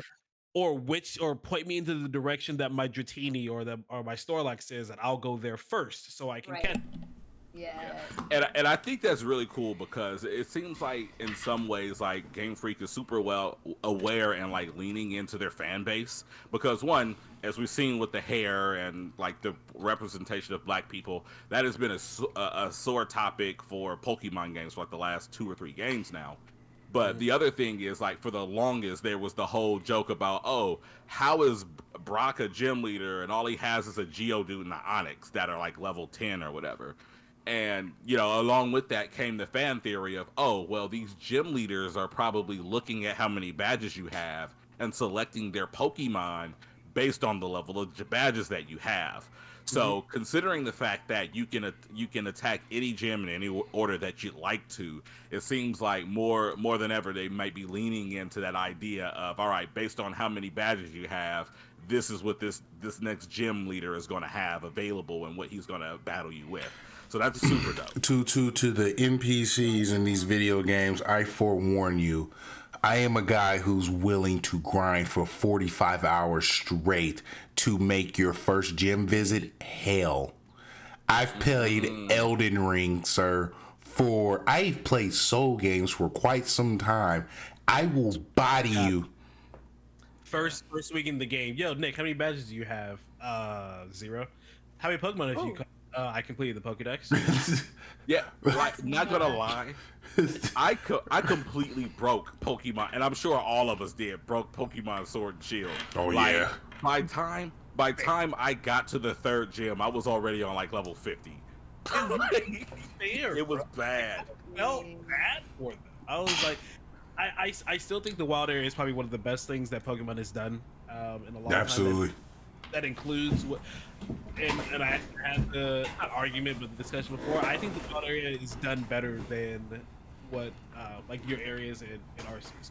Like I agree with that. The, Now- dynamic weather changing. Obviously, different Pokemon showing up during different weather events in those specific areas. Like that was all done in the wild area, and it's basically unlocked. Like you can go, like I said before, you can go literally anywhere in that area. Whereas in Arceus, you were technically locked to a specific region until you unlock the next one. Which, yes, it was still open world, but like you're still locked to a specific. Yeah. But like Nick said before, I think we're getting a lot of elements from a lot of the more recent Pokemon games, like Pokemon Go, like the Pokemon Let's Go series, Pokemon Arceus, Pokemon Sword and Shield. We're getting a lot of those elements into these games. This game, Yeah. It seems like I don't play it a lot. Like I have Sword and Shield. I don't have Arceus, but Greg, I watched your review, which I love all of your reviews because I get to know about games because I'm always late on everything. But Not on it Kirby. seems to me like, yeah, I love that Kirby one. We'll talk about that. Anyways, but it seems like Pokemon is almost like kind of hearing us, like what we want, kind of testing the waters, but Nintendo will stay as true to Nintendo as much as they can. So like, they won't go as far as we want them to yet, but I think they're in the right direction where they're dabbling in it, see what we like, see what we don't like, and I do feel like there's going to come a time where they are going to master it. I don't know which game it's going to be, but I do feel like they're in the right direction and we're going to get the Pokemon game we've all probably been wanting for. Sarah, let me quote my favorite YouTuber because he drops so many gems. How do we maximize profit with minimum effort? Let me call Nintendo. Yeah. Yeah. Literally. But definitely, Sarah, I 100% agree with your statement because, like, even like earlier this week after the trailer premiered, I was on Twitter having a little banter with the anime academic myself, and that is exactly what I said. It seems like every Pokemon game for the Nintendo Switch leading up into Violet and Scarlet has been essentially them testing the waters building up to this moment. Because we saw, you know, like, we saw them playing around with the catching mechanics in Let's Go. We also saw for the first time we got Pokemon, like, to real scale, like they were their true sizes in that game. And then we went on to Sword and Shield. We got like this pseudo open world with the, you know, what we got there. And then they, you know, pulled back a little bit. They took a break for Diamond and Pearl. And then they came back again with Arceus. And what was that? I was just saying it's a different dev team, so like that makes sense. Like that's what it's splitting everything. Which was smart. It gave them a little bit more time to kind of build up for this. And then, you know, even with Arceus earlier this year, we got, you know, bigger, debatable, but bigger open world areas, and we saw them play around even more with the battle system and the mechanics of how you catch Pokemon. And then even back to Sword and Shield, we saw them play around with multiplayer when we got like those den raids and things of that sort. Now all of that is coming together and culminating into what we're seeing now. We've got new Pokemon, we've got multiplayer, we've got open world maps, we have open exploration from what it seems with friends in those worlds. And another cool thing that I didn't see a lot of people pointing out, but it looks like in the trailer you can actually see 2 online friends that are trading in the open world. So it doesn't look like we will be, you know, like confined to like shuffling through too many menus, hopefully, in order to trade or even battle with friends and moving forward. So there's a lot of good stuff going on here. One thing that I also am really kind of excited about is that what did they say the launch date was? It was like November. It's going to be November of this year. It's common. Stuff like that. We still don't know the gimmick. Like obviously, like, all the Pokemon games have always had some type of. Oh, you are so right. We don't know the gimmick yet. Like we have like the rumors, or I think the biggest rumor right now is that certain Pokemon will be able to access a third typing, or like swap out one of their typings for something else. So like that's okay. We have no idea. Oh, no idea. Greg, Right, if LeChonk do can it. do that, it's trouble. Bye. Let's go ahead and do that. Let's make that a thing, and let's go ahead and give Ninetales the typing it should have always had. Fire Psychic. Let's do that because we need that in life. And then the other rumor as well. There's also been some indications that Mega Evolutions are supposedly coming back. So I mean, yeah, I don't know, man. Like I'm excited to figure out what that gimmick is too. But it's I mean, we've still got what. Another 5 months, so we'll probably maybe next month get something about that, maybe, hopefully. This is going to be interesting. So I want to, before we continue, I gotta get Lady Gunner in this because my girl is she's ladies and gentlemen, boys and girls, Lady Gunner is doing her thing with Cloud Nimbus. If you understand that innuendo, if you understand that joke, it's funny as hell. Lady Gunner, you gonna play some Pokemon? Yeah, that's actually. I'm finna get me a Switch, so that's gonna be actually my first Pokemon game other than Pokemon. Ooh. Is that another challenge? You had on your phone? What was that Pokemon Go? Pokemon Go. Yeah. Other than that, this would be my actual first Pokemon game. So. If you want to have Pokemon nights where we grind and trade until people are tired in the face, that's perfectly fine. This is another challenge to BLP. To the TPG. Y'all have hold on. If you're not gripping your mic like Suge Knight, do not make this challenge. No, sir. Check this out. You like to do it like Suge Knight. I'm gonna do it like the man who wants to get a check. I want everyone on the other side to understand this. I sell the tickets. I am the ticket. They're going to pull up to see me lose, but it ain't gonna happen. I am TBE. the best ever. So if you want this smoke, pull your ass up. We ain't scared of nobody. Y'all got Aiden. You got somebody on your team that's probably one of the best Pokemon players I've ever faced. Get him on the squad. Let him run. But guess what? We gonna bring the smoke to him too. Anyone can get it. Everyone can get it. So with that ending, with that right there, it's time to get into the last big topic of the day, ladies and gentlemen. Today has been a LeChunk type of podcast. Yeah, you see what I did there? We have a lot of news, but right now it's time to talk about something that's so delicious, something so masterful, something so amazing that costs $30 million per fucking episode. Let's talk about the Things of Strange Part 4. Oh, Wait. That wasn't I have it. everything. No, I'm still on season 3. What? oh no! Girl, Why? I Oh. like to take my time. I'm watching One Piece right now. That is For the next 3 months, then what you mean? Kyle, hold on, Kyle. Wait a minute. This is an important question. Lady Gunner, where in One Piece are you at? I'm in the Alabasta arc. Kyle, she And has getting ready to go another fight. 8 months of One Piece. The way she's watching it. So goodness. let's I did watch it in So- 2 weeks to episode. so I'm what- on like 100 and something right now. Lady Gunner, there's over 1,000 episodes. Wait, 100? 133. Yeah. Look, she ain't even made it to the widescreen conversion yet. I feel You like got that's some what time, sis.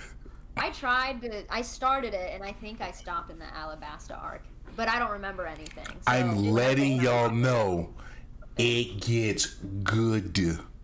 I heard. I've seen a little bit of it. Yeah, we just the Wano arc just ended. No, I don't. The Wano arc just ended. Yeah, Wano arc just ended. It was a phenomenal arc. It's been going on for quite some time. I'm not going to get into it because you guys are just on the journey. I won't spoil it, but you will enjoy it. Hammy, I won't talk about it. Let's go ahead. Hammy ain't done with it either. Or We he- or we he don't we want can me we to can we continue. can talk. No, We no, like he's like, don't use him as an example. He was working overnights. He was watching the entire. I was overnight- working 2 jobs. Like that means you gotta sleep. He had to make sure he was staying up at work, so he just binged through One Piece. That's why. The only reason it only took like 4 I was months. about to say, Kyle. I when do I sleep? And that's why you can watch One Piece. But Nah, she gotta sleep. this is true. Okay, so I do want to be fair because it's going to get a little messy. Now Perry is at episode 5. Episode 5 in itself isn't really like too drastic in the story, but episodes 6 and 7 absolutely are. Lady, Are you talking about Stranger Things? Yeah. You didn't finish it? no. So yeah. Well, I watch So, it with my I wife. finished it today. I'm sick So- of this. So look, and I'll defend them. Lady Gunner is late to the race. She's actually catching up on the entire series. And last time we had this conversation, she was in season 1. She's in season 3 now. So she's been putting in some work. So I'm gonna tip my hat to her. And then Perry's been waiting on the wife. So he's got. Did you finish episode 5 or are you at episode 5, Perry? Jazz fell asleep in the middle of episode 5, and I kind of crashed too. So we're in the middle of it. Okay, so 6 and 7 are huge, but Yeah, they're those super big. episodes are actually very easy to talk around without actually spoiling, because a lot of it is like big reveal, OMG. So we can talk about those and say, oh, that twist, that was crazy. Woo, didn't see that coming. So we can kind of do that. Hold on, But Lady hold Gunner, on. Before we can continue, I just muted myself because I'm about to slam on my keyboard. Ladies and gentlemen, boys and girls, fucking spoilers. Leave now or forever hold your peace. Leave that tab open so we can get that view number up, baby. But it's time to talk Stranger things. Lady Gunner, if 4. you want to mute us all and still hang out, that's fair. I'm probably Like finna just if you want to leave, that's fair as well, because I do not want to rob you of what is up to come. Yeah, for sure. I'm you can just move me over. I'm gonna still be up though. Okay, so make sure you mute us so you can. Okay, she's muted us. Don't hear us. Okay. Lady Gunner is still out here with them popping purple curls. Oh, she can't hear us though. But you know what I'm saying? I wish. See, look, if only my locks would curl right now, we could all three of us just flex on these bald headed bastards. You know? Sir, this right here is 2 weeks of growth. You know how fast my hair grows, so I'm not worried. Nah, you said it, her. Yeah. You said it right. It hurt. Yeah, I'm sorry. I'm from the Midwest and I got a country ass accent. So anywho, I say fur. I say faux. Yeah. So let's say this. Let's go be real. I got to get this off my chest. It has been bothering me. Kyle, I did not text you this because I wanted to say it to your face. Lucas started off as a bitch ass nigga, and I have problems with this nigga. I wanted to beat the fuck. I kept saying he a bitch, and Jasmine's like, yeah, he is. He acted like one. And Jasmine usually say, don't say that. The fact, because my wife don't cuss, it's the fact that she inputted and emphasized on the bitchness that this motherfucker was going through. This is sponsored by Blerd Lines Podcast, baby, and we cuss on this motherfucker. Lucas was acting like a bitch until he didn't act like a bitch. So I'm sorry, I had to get that off my chest. That nigga pissed. Y'all have no idea. Lucas was fucking up, bro. I was mad as hell. Man, you know, and it really cuts deep. As I said this in our group chat the other day, that when you talk about a show that is the epitome of gang energy, like Stranger Things is it. Like it is motherfuckers, bro. Like for real. Yeah. And it was so hard too to like, because like when the season opens and he's hanging out with Bradley and Cooper, like running around. Yeah. Can't stand and it was like you could almost respect him, because he was like, it wasn't like he necessarily forgot about the squad. He's just like, yo, look, I'm about to be in this popular crowd and I'm about to bring y'all with me. So at first it's kind of like, all right, you know, he's trying to put the homies on. No, you know why he was such a bitch? You want to know why I didn't like him? You acting like a bitch because Max left your bitch ass. You fucking weak ass punk motherfucker. Until he turned into a real one. Until then, he was the type of people I beat up in high school. I would have. Oh my! I was upset, Kyle. He was just trying, and it's like, what frustrated me was you were happy with your friends when you were in elementary, middle. I don't even know where they started, but like, what is the point? Like, we are gamers, right? Okay, you can still be an athlete and be a gamer. Be your effing self. Do you really want to hang out with those goofs that you found out that were kind of psychotic, like in a bad way? No, be yourself. Yeah. I hated that because I was like, why? I don't like people trying to fit in. Fit in where you fit in. Like, I dance. When I dance with all these girls, I'm the gamer though. Like, I'm the weird one, and I'm okay with that. No, baby. So I'm not going to try to change who I am just to fit in. If I don't fit in, so then bye. I got my own world, and I can live in it, you know. But I did hate that. I do have to agree. But Greg, I don't get it, because you should never like, you shouldn't do that. I don't know. You shouldn't. But and I agree with Ham, you know, because as he says in the chat, in the 80s.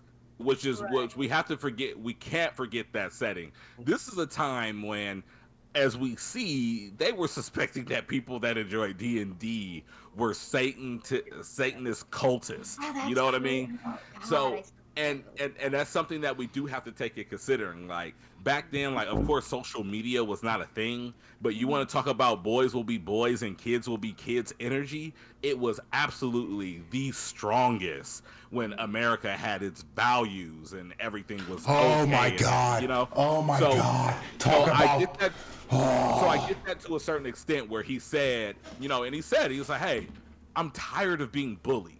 Like I'm tired of it. I can't take it anymore. You know, so I could not be mad at him for feeling that way. So I'm not saying like some of the shit that he did absolutely was not okay. You like, beat up the home. You ain't jump in when your homies was getting stomped on. Fuck him. Yeah, like that shit was not Yeah, cool. that was whack. That was Yeah. whack. Oh my God.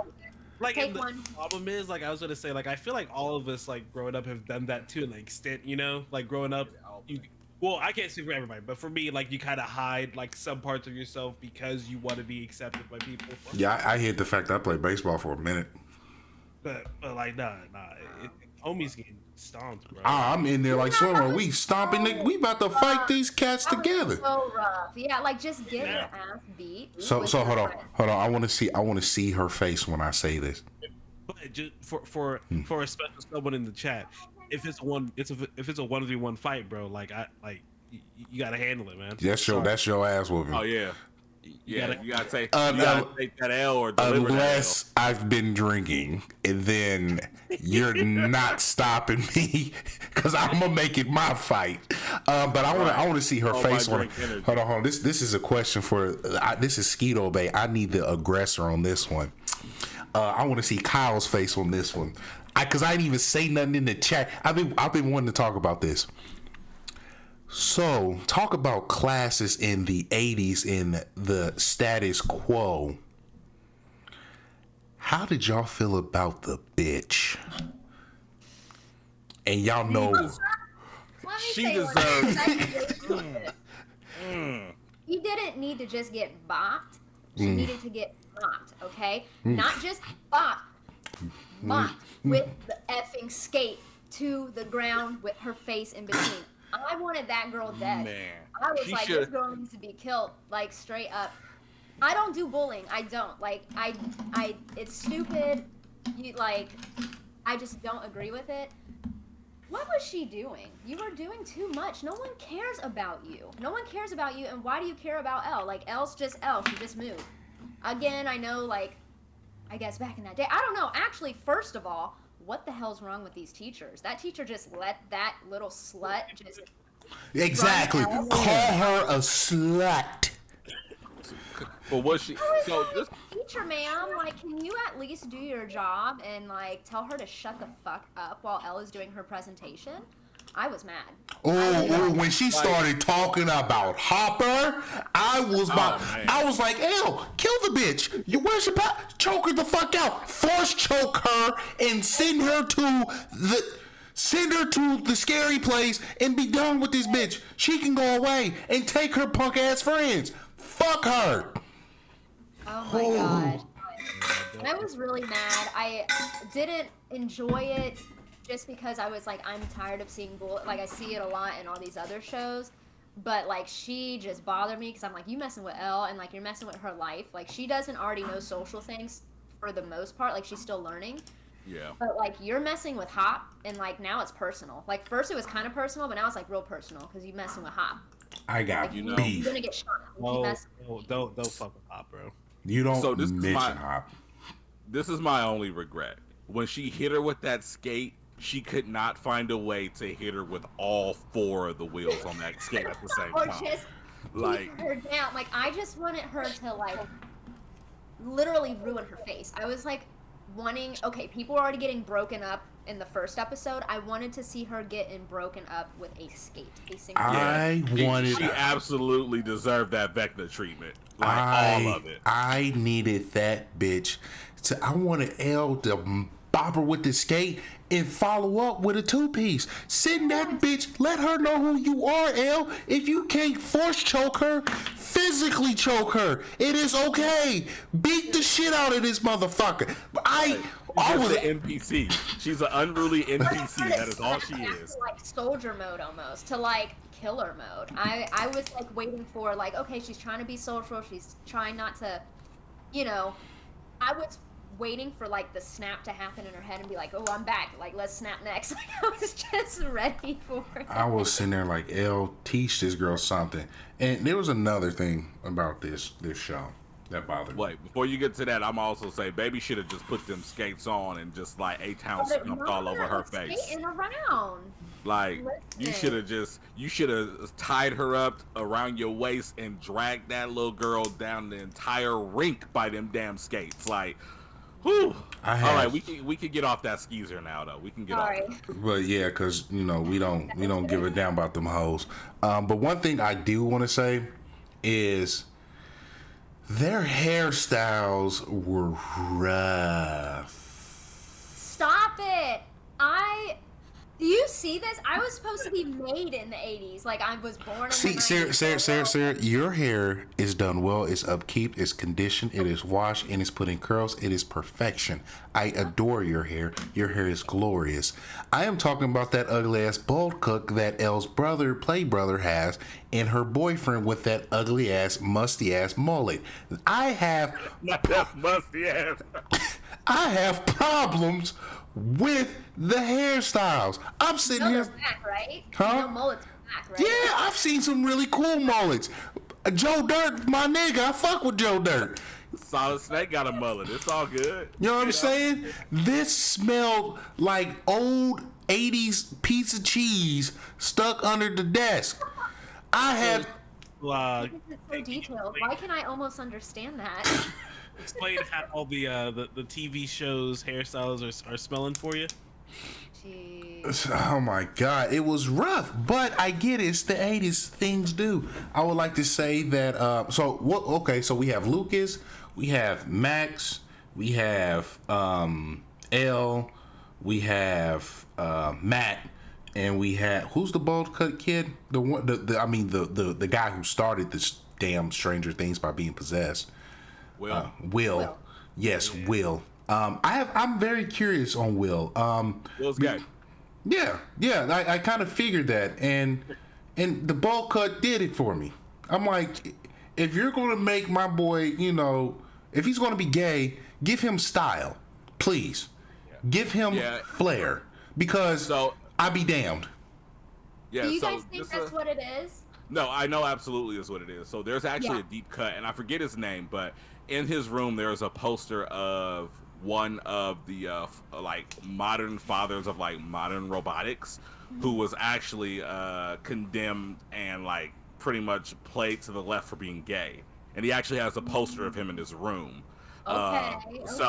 So like on top of like all of the breadcrumbs they've been hinting to and dropping at, and then when you look back at season 2 and 3, as especially 3, when there's the whole hoopla over Max being the new girl, and then you know, and Mike is starting to fall for 11, and he clearly goes out of his way to say, hey, I'm not into girls, everyone else is into girls, I'm not into girls. Now we see him with the one of the LGTB like pioneers posted on his wall, and he feels very weird and has reserves about the way he's approaching Mike. I'm like 99.89%. And I kind of figured that was the case at the beginning of the show when the girl was trying to play footsies with him, and he was like, no. I was like, okay, I get it. It's just get rid of That's fine. Be gay. Listen, I don't care. But where you're failing at, my man, Will, is you can't fall for your friend who likes L, or who is already in love with L. You're setting yourself up for failure, and you're going to be super sad about it. And I don't want Will to be super sad about something that, you know what I'm saying? Like, it's just not going to work out, and like, it's okay. She is. I saw it like when she started looking up. I was like, "Yo, she's about to break down right now." Because I feel bad. Because like that's fine. It just won't work. He knows that. He should know that by now. Absolutely. And his heart's gonna be crushed, and I don't want his heart to be. He's been through hell and back. All these kids have been through hell and back. And they're legitimately. Not even kids. But like, don't do it, man. Like, just accept it. Be happy for your boy Mike. But it's get a fucking haircut. Yeah, he need that. Bro, like, I don't care if he's gay. Like, I'm happy for him. Go to a stylist, bro. That bowl cut is making me want to pick on you of your hair, bro. Yeah, he is a skin tight turtleneck away from being like attacked and brutalized and addressed by the fashion police. You know what I'm saying, Bro? Like that is what's it's the fashion. He is one turtleneck from working at Penn Station in Nora. We don't do that here. Kyle, there's a whole story of that, and I will tell it after the show. No, there is. Oh my God. Well, no. But I would definitely say this, where we can actually get into the story. I like this new big bad. He plays. Vecna? I like him. He's pulling up saying, "I like you, and I'm gonna get you." Now you can either sit down and take it, or you gonna have me chase your ass. But I'm gonna get them. I'm gonna get it. I love it. I'm gonna get them upside down cheeks. For real. How the scene in the trailer park, y'all. Wow. The first one? The first kill? one. The first kill. I'm talking about, he was like, I'm gonna snap her arms and I'm gonna punch this motherfucker in the jaw. And like the thing that made it so crazy is like where Stranger Things started versus where it was at when season 3 ended. We all felt like, whoa, this show has gotten a little dark. Like, Oh, yeah. which is fine. But man, that first episode really set the tone. Like, they're movies, man. Like they are. It's like it's so intense. I love it. So I'm like, this is my stuff. And I just love it. I like the dark really stuff. one of those it's kind of one of those phenomenons where like you start a show and like and you're watching the kids grow up, kind of like how Harry Potter. It was for our group, yeah, for Harry Potter, we were the same age and we watched them grow up, and that was like we obviously at the same age, but like you can easily relate to the age group that they started in, and then watching them like literally grow up throughout the entire Yeah. and then there's always that one season that's the switch, and like for at the Harry Potter movies it was 4 and movie 4 I feel like, and then and this season 3 is it was like, yo, no, like this shit's dark as fuck, like and this is I'm not kids anymore. Like real shit's happening now. Well, it's always been real shit, but So- you know. Yeah, but it absolutely doubled down like here and now. Like any concerns that they were gonna like kind of like pare it down, draw it back a little bit. They were like, nah, watch this. Boom, arm, boom, head, leg, arm. Like this ain't we this is not Allah, but we got arm, leg, arm, head out here, and like they went crazy. Like, man. Absolutely. So my thing is, Sarah, because you're rocking the Stranger Things shirt, and I respect it with the '80s hairstyle. What are your thoughts of the season altogether? Kyle, I want you to answer the same question. What is your thoughts? How they began and how they end? watched it. Huh? So Watched it. Oh, you haven't watched? it? Oh no, I don't care about spoilers though, so it's not a big deal. Don't worry about it. Oh, So I'm not gonna Kyle, spoil you haven't watched it? No, What? Like none of it? no, I haven't. You. And we were just going off on characters and everything. Gosh darn it, Kyle. I've seen like spoilers online already because I don't care. No, Kyle. Okay, fair enough, like fair. what No. you need to do as soon as we are done gushing about this show here, it. you need to start watching it. He texted Katie. I was like, yo, we gotta start this. Oh my Yeah. god. That's why I was on my phone a little bit ago. I was like, yeah, we got to start watching this. Like It's really good. I want to see a It's- bitch backed by a fucking skate. Yeah, Oh, like yeah, it's it's scary how much better this particular season is compared to anything they've done before it. It's and ultimately it also kind of like siphons back to the conversation me and Nick had about Netflix of stop canceling your shows before they get in their stride, because just as good as I season agree. 1 and 2 of Stranger Things is, they got into their stride with season 3, and with season 4 they have truly and honestly achieved greatness. Like I cannot stress to good. you how amazing this Good. is. Yeah, like So for me, I loved it. I'm gonna be super particular. Like, there's no hate. I'm obsessed with Stranger Things. I'm super biased. Like, it could have like flopped, and I probably would have been like, it's still perfect. The episodes are long, and I like it. But me and Andrew were talking about it, and one thing I just wish would have happened, that there were some moments that the space was not needed. That's the best way I can answer it. There was some moments where the space was not needed because you were anticipating what was going to happen next, and you knew what was going to happen next. So then I felt like it just kind of decreased that like surprise factor. I don't know how far episode 5 goes into. Does it go to the house? Do we visit a place, a crazy place? Do we visit anything? We go back to the house after the visit to the insane asylum. Yeah. Okay. Okay.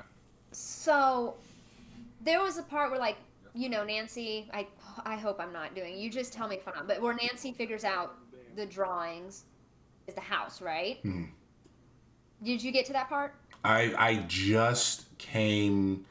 We're at the house and Max sees the clock and she's telling people like this was actually. So that definitely means that Nancy did the drawings for the house. So that was very close to, I think it was season 2, where Will started drawing those crazy like vines, and then Bob was like, "Oh, that's Hawkins, like that's whatever, the city." Yeah. I feel like they were very closely related, and that's okay. You can reuse things, but I felt like if there wasn't so much space in between it, it wouldn't feel like, come on, man, like that, like she got it that quick. Like I wish. Yeah. I was telling Andrew, like, okay, Jonathan likes photography, so and she's like a journalist, photography, writing, whatever. I feel like if she was to like take pictures of like the house because she was searching things, she already knew the rose was the stained glass window. I just wish that there was another way to get there. I don't know how to explain it. Like I said, I don't think it was bad. I think it was absolutely amazing, but there was some lengths to where it could have been shortened because I felt like I was expecting like something to happen, and it happened. And it was only like once or twice. It wasn't the whole season. But that was a particular one where I was like, come on, she just figured it out. Come on, unless you were like a master puzzle maker or can do one of those Rubik's Cubes in like 1 minute, you ain't figuring that shit out that easy. Like, you're not. So I just wish there was something that tied that particular piece together a little bit better. That's I agree. You know, like I said, I'm Yeah. not trying to be this girl. I'm not trying to be that girl. That was just the one thing I noticed with the length of it. Like, there were just certain things. I'm like, come on, we could have. Come on, y'all are. I know y'all can give me more because y'all have already given me greatness. Like, don't give me little hints. Don't give me 1% of space. I want 0%. But other than that, it was awesome. I always loved the aesthetics. I swear, again, I was supposed to be around in the 80s, but I was not. So I enjoy seeing the aesthetics of it, the music choice, even the hairstyles, even though they're wild. It's like those details that, again, like, that was big. Like, I don't know, the hoochie shorts, right? Like, people are freaking out about that, and I'm like, haven't y'all realized that we're just repeating an era, like 70s and 80s? Like, Sarah, I'm here to break that Hoochie Daddy's thing for you. Thick thighs save lives, and thick thighs squats heavy weights. And clearly, fellas ain't going to the gym and squatting no big weights. Like, who cares? It's just like, if you like Stranger Things, you probably would have seen it by now in the skating rink. Just check it out. But, like, I just like the details. It was really good, and it answered a lot of questions, because season 3 did leave us with what the hell just happened and what is going to happen. And it definitely answered those questions, and it answered way more than you probably were asking. And that is, I won't get into it because not all of you seen it, but it is like, thank you, God. There is a God, because you have answered all the questions that I have. So it's really good. I recommend it. I do. Yeah, absolutely. Yeah. Ooh, yeah, it's some fire to be there, Perry. Like, if you are mid episode 5, I'm so excited for you to finish that out, Kyle. I am super excited for you to like take this journey. Yes, and Miss Lady Gunner, she's gonna love it. She's gonna love it. If she likes Stranger Things 1 and 2 so far, She's gonna enjoy number I 3. love sci-fi, supernatural things. Yes. Okay. Good. So yes, girl, you're gonna love it. It's like, You gonna love this one. So The upside down scares me. oh my God. Listen. Okay. I see, had this is so where all many the jokes. weirdness comes in. Some people are scared of the Stranger Things intro song. I'm not. Like, that's my anthem. I don't know. I've heard people say that's weird. Don't play it. I'm like, A, that's my ringtone, and B, like, if I have a wedding, heifer, I'm walking down with the Stranger Things. I'm going all out. That's my theme song. I don't blame you, because when I do my renewal, I'm going to have Prince playing the entire time. And if anyone speaks during an important part of when doves cry, I am going to punch them in the face. So you said what? So you mean the whole song? The entire song. Oh, plans to interrupt. And everyone must do the Prince backdrop knee drop. I will teach it to all, and I will show all when the time comes.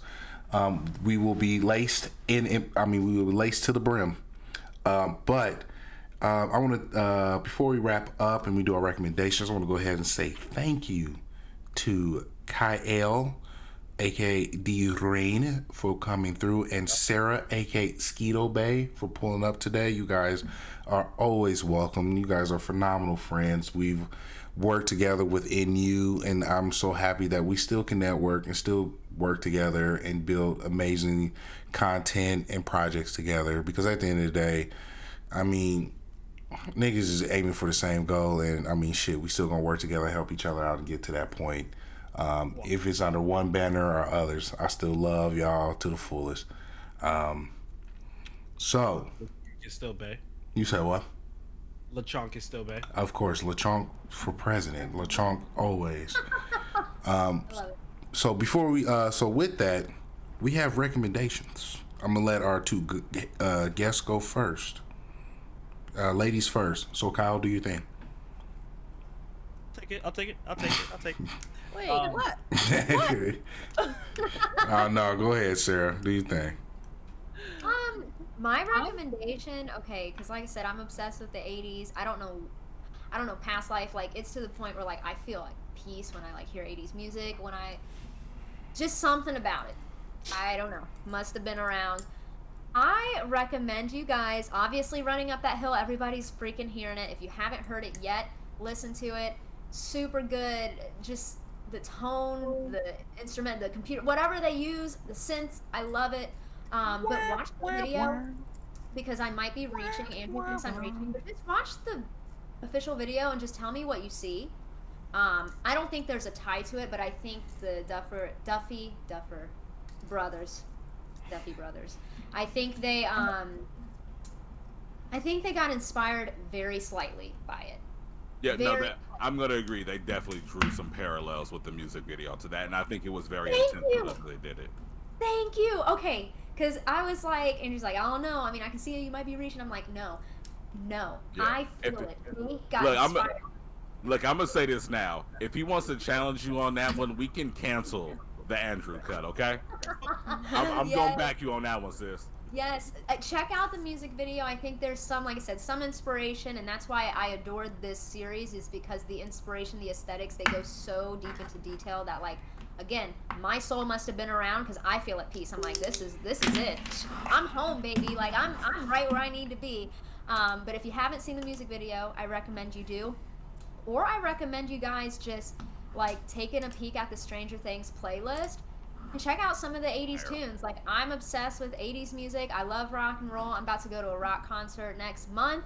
And it's good stuff. Rock out. Like, just check it out and see if you can maybe dabble into a new music genre that maybe you've never gotten into before. So that's my recommendation. Good music is good music. My father-in-law, whenever he comes over and like we work on stuff, he's like, "You mind if I play my music?" I was like, "Yo, good music is good music." He listens to like all like 70s and 60s and shit. That's good stuff too, man. That's I good grew up to music. old Good stuff. music. Kyle, recommendation. So my recommendation, Praise LeChonk. or what'd you say? Praise LeChonk. Praise the chunk. That's not a recommendation. That's a commandment. Amen. Amen. But no, my recommendation is for all the Xbox and PC guys and gals out there. I think it was August 12th. August 12th, mark your calendar, 'cause that's when you'll be able to experience Spider-Man. Ah, okay. Hold on. It's coming to Xbox or is it just on PC? Just PC. I'm just saying, like, because they haven't been able to experience it, and most people have some type of PC nowadays anyway.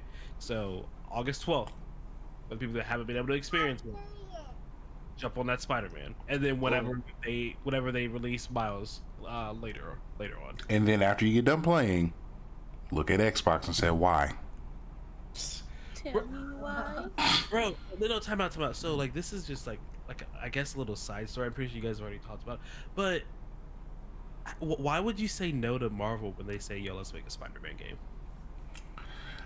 With that, there's only one explanation, Kyle, and it's called crack cocaine. What? Um, Oh, but yeah. Anyway, that's my recommendation. Get on that Spider-Man. Lady Nice. G. Eat it before I do. Shame on you, Kyle.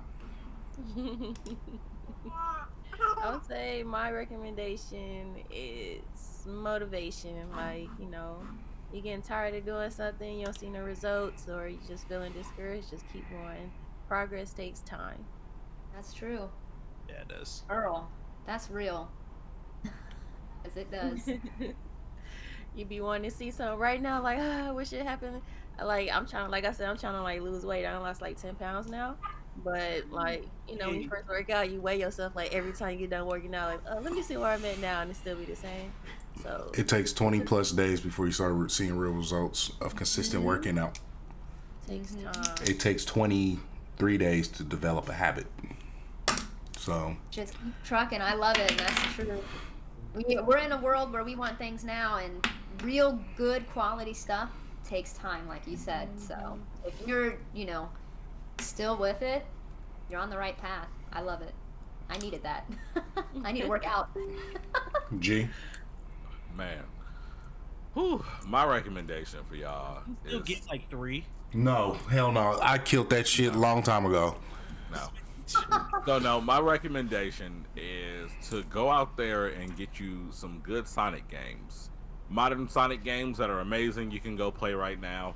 Sonic Colors is available on PS4 and Xbox consoles, and Sonic Mania if you want to have those classic side-scrolling Sonics. So go play some good Sonic, because we might be getting ready for a potential good Sonic that is going to be squandered by a rush release date.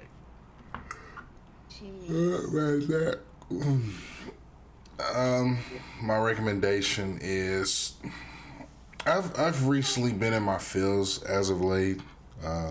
My baby girl is getting older. My son is getting older. I've been looking at videos, and when DJ was, he was 3 years old. Livy was just in a diaper. Pull up last year. Now she's walking around in panties and say daddy and makeup. She's getting older. So I'm just sitting here like, Jesus Christ, my baby's no longer, she's getting older, but invest time and tell the ones that are around here physically that you love them. Wait, Perry, I'm gonna do that right now. I love you, baby. Recently lost my cousin. My dad was able to talk to him 2 weeks ago because they grew up together. He said he loved him, and he was able to talk to him and things like that. Time is one of those things you can never get back.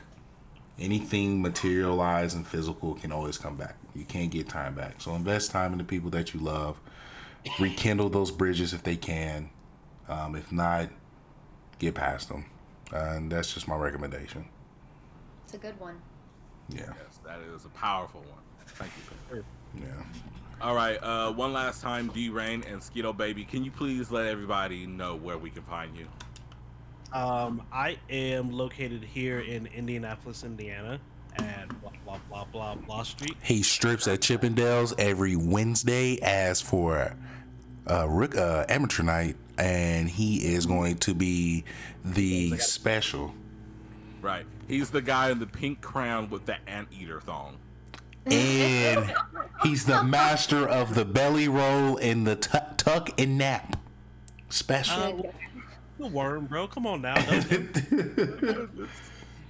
But no, I stream on Twitch, Twitch TV twitch.tv/D-Rayne TTV. On Twitter, D-Rayne TV.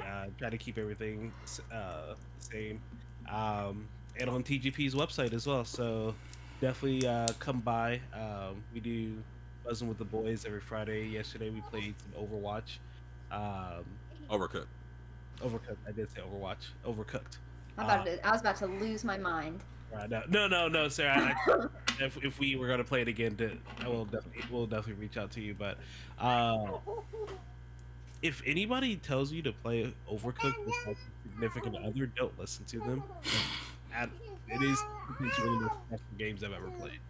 And like I would end up yelling at my wife. She would yell at me. Overcooked is not for the faint of heart. You gotta be careful. But afterwards, you can have angry chef sex. I mean, is it chef sex without the hat? Without the hat? No, the hat makes it. The big chef. The hat is what makes it angry chef sex. Thank you very much. That's what I said. It's like without it isn't even chef sex. You have to have a can of sauce on the side too, just to be like, take that. Like no, have some salt. He'd be like, bang. No. You got to do the bang right there. As soon as you bang. But yeah, Skeeto Baby, where can people find you and tune in at? Oh gosh. Okay, so first time doing this. Whatever D-Rayne said, except do Skeeto Baby. twitchtv.com/Skeeto Twitch.tv/Skeeto Baby. That is SKITOBAYBEE. Go check her out. Thanks, because I've never had to say that a day in my life. I just copy paste on that hoe and then I put it online. So Skeeto Bay here is 100% going to be sponsored by Nintendo of saying, how can I get maximum profit? Gosh. With minimum effort. Shout out to my boy Mighty Keith. Yeah. That's gonna be you can dangerous. find me there. Instagram, I do some posting. I plan to post more about my nerdy journey. Skeeto Baby Marie, that's my Instagram name, and then my YouTube is also Skeeto Baby Marie. Check my description on my YouTube channel. I plan to post more than just Pokemon box openings and gameplay, which I just started posting. I want to do a lot of things. It just takes time. Great things take time. That's what I'm doing. But yeah, it's like, comment my videos, subscribe, watch me literally suck ass at all my Twitch channels. But you know what? I don't care. Like, I'm raw, I'm real. Not everyone's a pro. Not everyone is perfection. I'm not. But I have a good time. I rate. Kyle, and you know what I want to say so bad. So bad. I want to say, bro. I'm so happy Sarah said that. And, you know, Sarah, tell the people to watch The Throne. Yeah. Wait, what? No. It's an insider, Sarah. We will explain after the show. Okay. You see that face? She look, we almost got the killer out of her. We gotta be careful now. Hey, I got a quick question for you, Sarah. I know that you do the Pokemon card box openings. Are you playing at all, or more so just collecting? So my goal is I just started collecting again, so I'm really heavy on the cards, but I do want to play a little more. So as far as like people asking me like gameplay, I don't know any of the mechanics. Okay. Like So my brother has played more than me, so he's like, the stats. Let me help you. There's an easy way to learn, and it's free. And I am completely and totally obsessed. I've been playing for like over a year now. But there's a Pokemon TCG online. There's a mobile app and a computer game, and it is so fun, so addicting. And every time you buy one of those little packs, they actually come with the little codes on there. If you have them, you need to send those to me. Listen, I got a box. I got boxes. I have little boxes. Sister girl, start sending those to me because I be going ham on the Pokemon TCGO. Yeah, I need to get on it. Andrew has done it. I want to play that. I want to play, I think it's Pokemon Unite. I'm just starting. I gotta get back into it because it's a whole different mechanics when it comes to each separate game as far as Pokemon goes. So, yeah. Definitely so. With that, go ahead, wrap us up. But yeah, but thank you so much. So absolutely to our traditional hosts here, myself being Greg from Dad Pad Gaming, my girl Lady Gunner, my guy Captain NU. Thank you so much. We always pull up, we kill it every weekend. Saturday at 10:30 a.m. Eastern Time, 7:30 on the West Coast, which is the best coast. With that as well, I want to go ahead and give a special shout out to everybody in the chat. Raizo, Shipped T9, Hamurai Black, D-Rayne TV, who was also here. I don't know how he got here and in the chat at the same time. He's a wizard. We've got so many He's more. a wizard, Harry. Lexi Wexy pulled up, Slub Love, T-Will the Don, so many. I know I'm missing people. I'm sorry that I'm missing you. But especially to my girl Skeeto Baby and to my guy D-Rayne. You guys deserve the heartiest gang. Remember that? Have a wonderful Saturday, guys. All right, y'all. You have a good one. Peace. I gotta pee. Oh, Jesus Christ.